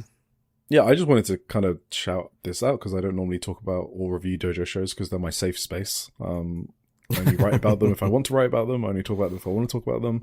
I just put those on and I enjoy them. But this was like This was kind of a special one though, right? This was a great main event. Yeah, for Yuka's birthday, she booked her and Haruka Umisaki against Kira Miku, which is Kirari Wakana, Ice Ribbon's rookie, and Miku Kanai. And it was a great match. So Kirari and Yuka train together a lot, but Yuka really wanted to team with Umisaki. So at the Dojo show before, Kirari was like, all right then, I'll team with someone that I love as well. And that turned out to be Miku Kanai. Obviously, they were a tag team together. Miku kind of stopped doing dojo shows when she became a big shot in the indie scene. So she doesn't really do the Ice Ribbon dojo shows as much anymore. So it was nice having her back as well. And Kirari has sort of like come to be like a breakout, I guess, as like an outstanding rookie during her. It kind of happened late last year when, Tim obviously mentioned the Minami Katsu match where she was awesome in. So yeah, 4 awesome wrestlers. And Yuka was obviously very excited to have Umisaki in this match because she obviously forearmed her own partner, Umisaki, at one point just because she got she did. What was that about? I don't know. Like, they did a double team move and then it was so unprompted. It was just like, fuck you. Yeah, they do a double team move and then Yuka's leaving the ring and then on her way out she just elbows Umisaki just for no reason. Umisaki started crying too, I think. It was like so... Yeah. So fun. Yeah, but I mean, I don't have many notes. I just want to say this match was awesome and probably one of the best dojo show matches since Manami Katsu and Misa Kagura last year, because that was incredible. But yeah, this just had a lot of hard-hitting action, cool double team moves, and I haven't thought about my Ice Ribbons YouTube subscription cost a single time, because you get matches like this which provide full value for the subscription, and also you're helping out a struggling promotion with a great product. So yeah, dojo shows cool, and this was cool. Umisaki, at some point she almost dropped Wakana on her head. I don't even remember what move exactly it was supposed to be, but it looked fucking scary. Sick. It was crazy. No, I really enjoyed it. Really, really fun main event. Obviously, Yuka. We love Yuka. Great wrestler. And I got a question. Does she hate kids? Yuka. Does she say, fuck them kids? Yuka is the most annoying human in the entire world. So, I guess so. She just wants to be, she just wants to maximize her annoyingness to everyone in the world. I guess so. She booked in the opener Masahiro teaming with Tsukina Umino of all people against Moehiro and Riko. Yes. And Umino does not give a shit. Like she fucking destroyed Riko with these forearms. Like she did not hold back against like a 12-year-old. It was crazy. She deliberately booked that as well. Yes, that's what I'm saying. Yeah, no, I think she said fuck them kids and put Umino in a match with them. She is a psycho. That's crazy. Yeah. No, sorry, did you see? So I wasn't going to mention it because there's men in there, but for the second match on the show, okay, she booked Shigehiro Iri, who's like a notable freelancer on the main scene. I know the name for sure. Yeah, to team with Yappy against Totoro and Akane Fujita. And this was like the least Ice Ribbon Dojo show I've ever seen. Like, like there were like a ton of like stiff, hard-hitting strikes. It was a match I thought I'd see like in 0-1 or something. So yeah, Yuka is a bit of a sicko for sure. Yeah, that was crazy. Miku, Kanai, and Yuka against each other was a lot of fun as well. Cool. Just, like both wrestlers. Yeah, this is one of the best Ice Ribbon Dojo shows I've seen this year, probably. So for sure. Certainly not a waste of your time. And these like shows are so quick to watch as well, right? You get like 50 minutes. Yeah, 4 10-minute matches on there and it's done. It's great. And like I said, you're supporting a promotion. You know, it's £9 a month for the YouTube subscription. So is it a bit costly? Yeah. But, you know, if you've got money to spend, you like wrestling and you like Ice Ribbon, it's a no-brainer. There you go. Oh, one more thing. Her finish, I still think it looks so fucking weird. Yuka? Yeah, I don't know if it's her, like, only finish, but the splash she does where she lays the opponent, like, perpendicular to the corner or whatever. Like, she does them, like... Oh, you mean a diving elbow? Yeah, but usually you do a diving elbow to the midsection of someone, right? When they lay, like, parallel to the corner or whatever. But she lays them the other way and she like lands completely like body to body on them. And it always looks like it must suck so bad to take that. Yeah, I don't know diving why forearm. she does that. It's kind of like, it's psycho. That's her thing. The forearms are her thing. No matter what, she wants to hit forearm. Yeah, I guess. She does one when she runs the ropes and they're like in the middle of the ring. She does that one as well. Yeah. So yeah, she does love that. Awesome. Yeah, okay, that's Ice Ribbon. So finally, let's finish off with our favorite promotion of the Indie Zone, What the hell? Pure J. The 12th of July at Itabashi Green Hall. So I wasn't going to talk about this on this show, but they released the VOD early. So I thought I'd talk about it. This was Hanako Nakamori's 20th anniversary show. And you know we love Hanako Nakamori here. She's the ace of Pure J. She is the singles champion. She lifted Krea's head off the mat in their title match, just to beat her up a bit more and to rub it in everyone's faces that she is the ace. So we do love her here. And she faced Kao Kobayashi in the main event, for the Pure J Openweight title, so her tag team partner. And she retained the title. And that is awesome news, because if Krea can't have that belt, then no one fucking can. So I want Hanako to defend this title every single time if it's not an opponent named Kreia, because Kreia's coming for that ass. But first, before that, is Makoto next at Korakuen Hall on the 11th of August. I'm assuming Makoto actually lies down for that one. She does have a bit of Veni in her, but I'm pretty sure she would lie down for Hanako Nakamori. Yeah, there you go. Previews? Yeah. What are we going to talk about next week? Let's talk about some quick previews. 19th of July, we got Ice Ribbon pay-per-view. We got Rico versus Yappy. We have Ancham and Lil Mars versus Non-Taraga and Yuka. So Lil Mars is back in Ice Ribbon. So I did see her in March at a meet and greet, and she said she'd be in Japan in July. So there you go. Wrestlers don't always lie. Sometimes they are telling the truth. Lil Mars, is obviously kind of like my mini SLG, because she's the first wrestler I ever met in person. And she's got a fan for me for life, because not only did she remember my name months apart, but she gave me a hug on the third time to repay me for the panic hug that I gave her on the first one. So, yeah, she's an awesome person and fun wrestler, so I'm rooting for her. And she got pinned by a 12-year-old on the most recent Dojo show. Arisa Shinose versus Sakina Umino. Cool. Kararu Rakana and Moehiro versus Saito and Totoro Satsuki. That's because Saito and Totoro are going for the tag titles, so they're just racking up wins, I'm assuming. And then the main event, Kaho Matsushita and Kaori Yonyama versus Hikari Minami and Minami Katsu. Cool. My wonderful Minami Katsu. She hasn't retired yet. Every show she is on, I will be purchasing, I will be supporting her until her eventual retirement at some point. You can't just assume that someone's going to retire. It's all the signs are there. Oh yeah, that's true. It's not good for your mental health. No. Yeah. It's not like she's having like a career versus title match at Yokohama Arena. Yeah. 19th of July.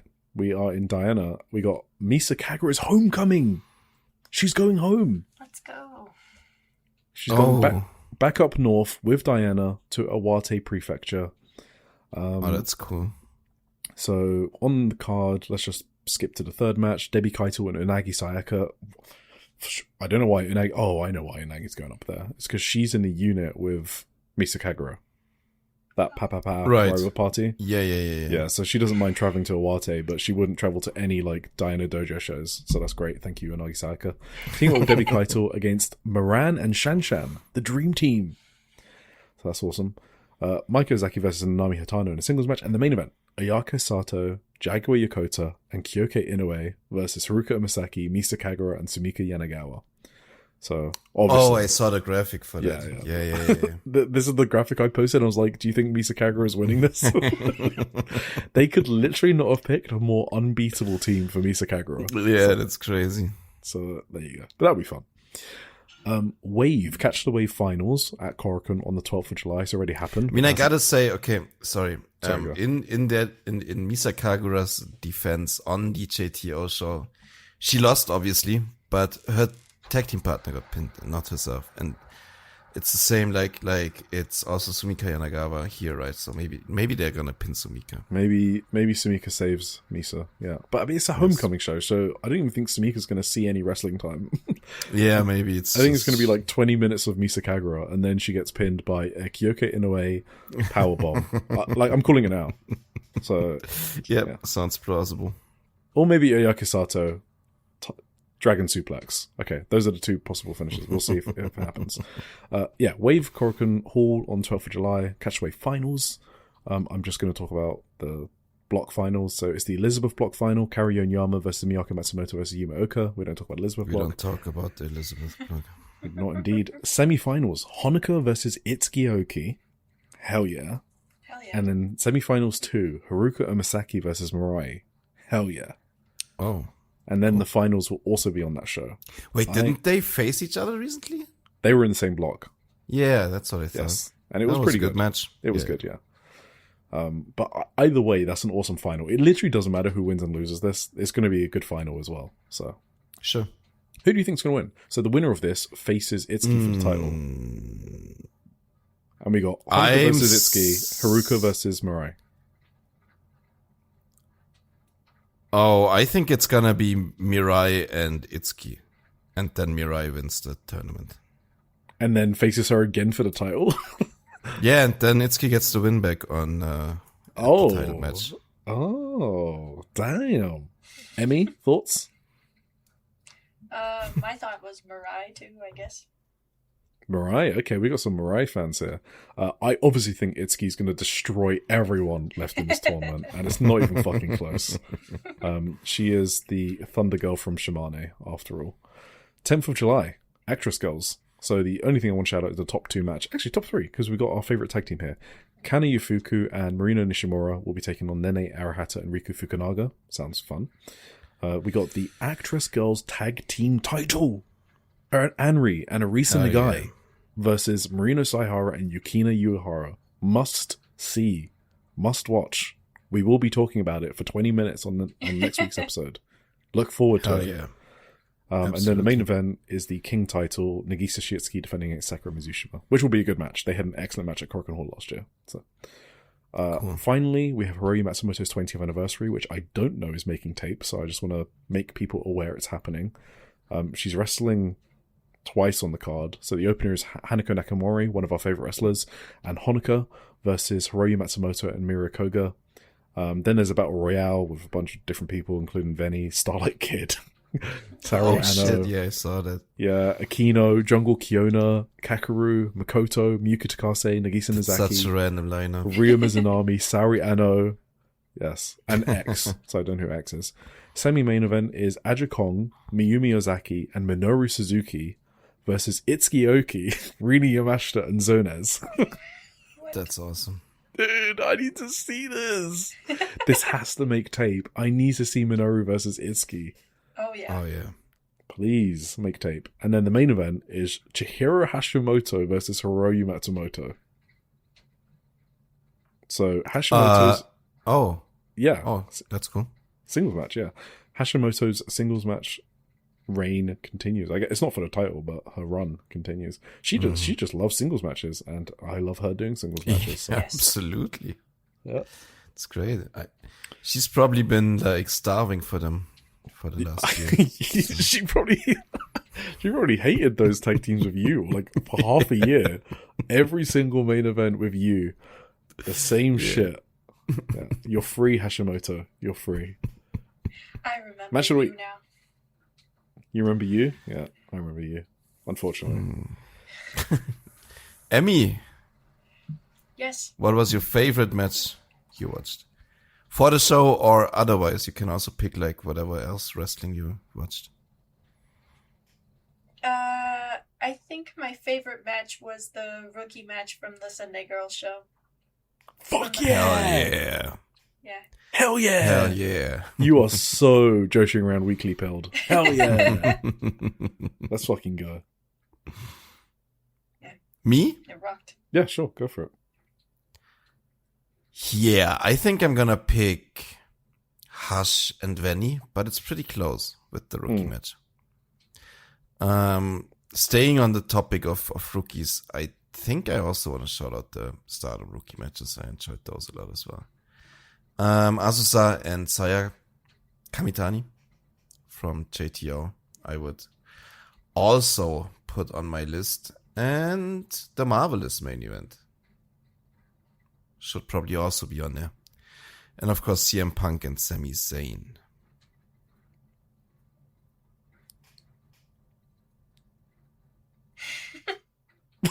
Eric. Yeah. So my match of the week is Chihiro Hashimoto versus Venny, obviously. But again, very close between that and the rookie match. Like, I'm talking Hash Venny is my top 3 for the year, and the rookie match is in my top 5. So there's not like much between them. Yeah.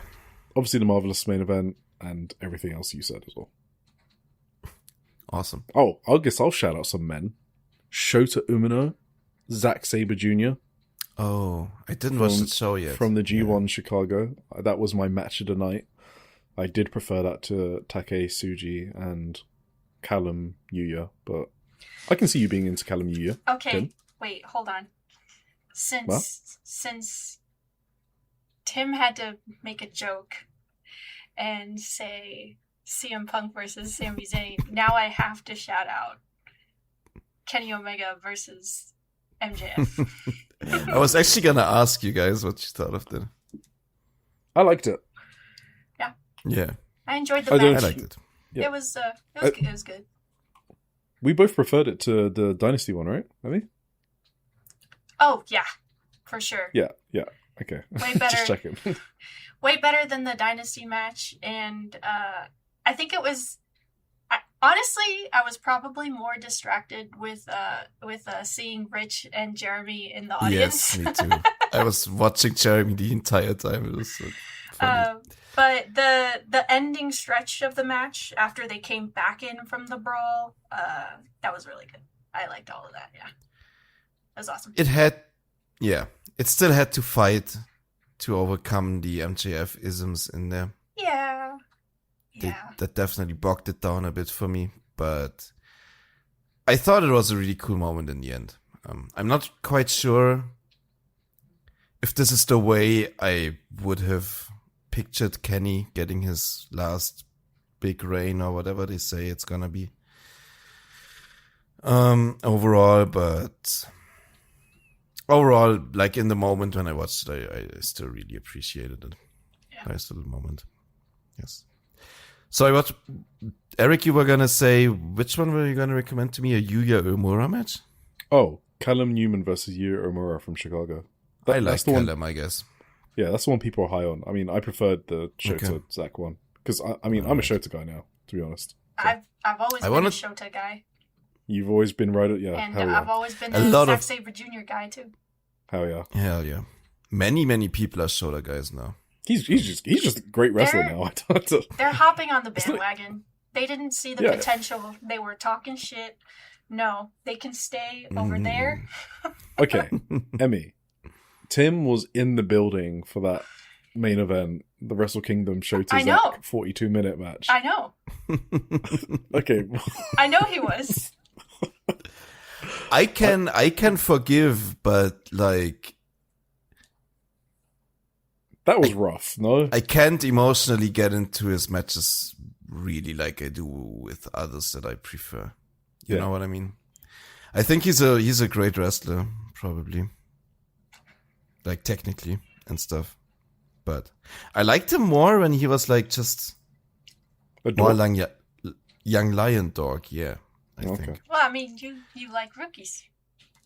Yeah, you just don't like strong men. Yeah. I guess. Yeah. Wasn't there also like exactly. Wasn't there also like Oleg Boltin and Ryohei Oiwa? Yeah, Oiwa. Yeah, that was also a really good match. Yeah. That's the one I wanted to watch. Yeah. Either way, I think we got everything then. Match of the week. We smurfed. Yeah, I mean we did well on this. I told you it was going to be under 3 hours. You guys didn't believe me. I mean, yeah, it's still. I'm pretty sure you said under 2. Sure, under 2. But look, we had yesterday we thought under 2, but we didn't know about the Shupro yet. Yeah, did you guys see that Shupro? That shit was fucking crazy. No one else is doing it like us, okay? No one else would cover that much shit. So I'm not apologizing to fucking nobody, whatever that guy says. Yeah. I can tell you guys the doc with the Shupro translation from Eric is 43 pages. That's only the Joshi stuff. It took me, this is legit, it took me 2.5 hours to translate, and it took me 3 hours to read and make notes on. That's a shoot. You're That's insane. crazy. Hey, we do it for the love of the game, right? Yes. Yeah. So thank you all for listening. We should give those out to people who are interested. You're doing all this work for nothing. Yeah, so if anyone ever wants any translations like that we talk about, you literally can just ask me. I will give you all of them. They're not like secret, they're not protected. I just don't proactively give them out because I can't be bothered and I'm busy. But if you ask for them, I will give them to you. So you can just ask me. Absolutely. I want to thank you, Emmy, for coming twice this week. You got the full Indie Zone experience. Yes, I did. How did you feel? I enjoy being here with you guys. So thank you for having me. Yeah. We enjoy having you here. So thank you for having us have you. Yes. Anytime again. If you've listened to both episodes this week, you're fucking insane. It's You are like insane. a combined That's like 7 whatever. hours of audio. Yeah, you're Yeah. crazy. But we are, what to say, infinitely grateful, eternally grateful to our listeners who are so Dedicated. hardcore Thank you all. and Love you all. dedicated. Yes. Awesome. Hope you Can we blow them a kiss, Emmy? You... There you go. Okay, she visually did one. I mean, I meant like, mwah, but okay, that's fine. Okay. That's all right. We don't need to do that. I visualized it. So there you go, guys. We love you all. Thank you. Thank you so much for listening. Give us a rating, a good one maybe. And tune back in next time. Check out all the other great podcasts on the Social Suplex network. I think you know them. It's like Trish and Sarah keeping it strong. You don't need to style. say it. They're picking up what you're putting down, buddy. Yeah. Tunnel Talk. Thank you. Tunnel Talk. Talk. Wrestling art with There's a Chris new- things. Yeah. Yes. Keep it in strong style. One Nation Radio. One Nation Radio. Keep it strong Imps, style. AW Match Guide. AEW Match Guide. Trish and Sarah Wrestling Podcast. When One you episode Nation out. Radio. Really cool. Oh, it's an excellent Trish and Sarah for sure. Check it Yes, it's a banger. out if you haven't. Thank you for listening. Until Bye. next week. Bye.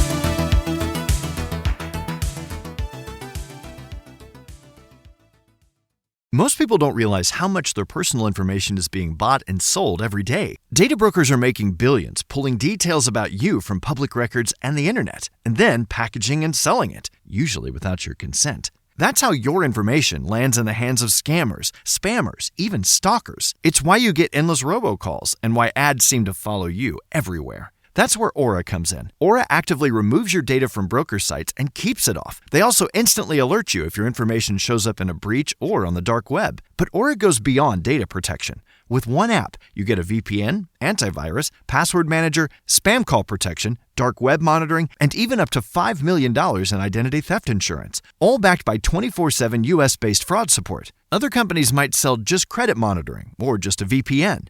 Aura gives you all of it, together, at the same price competitors charge for just one service. Start your free trial today at aura.com/remove. Protect yourself now at aura.com/remove.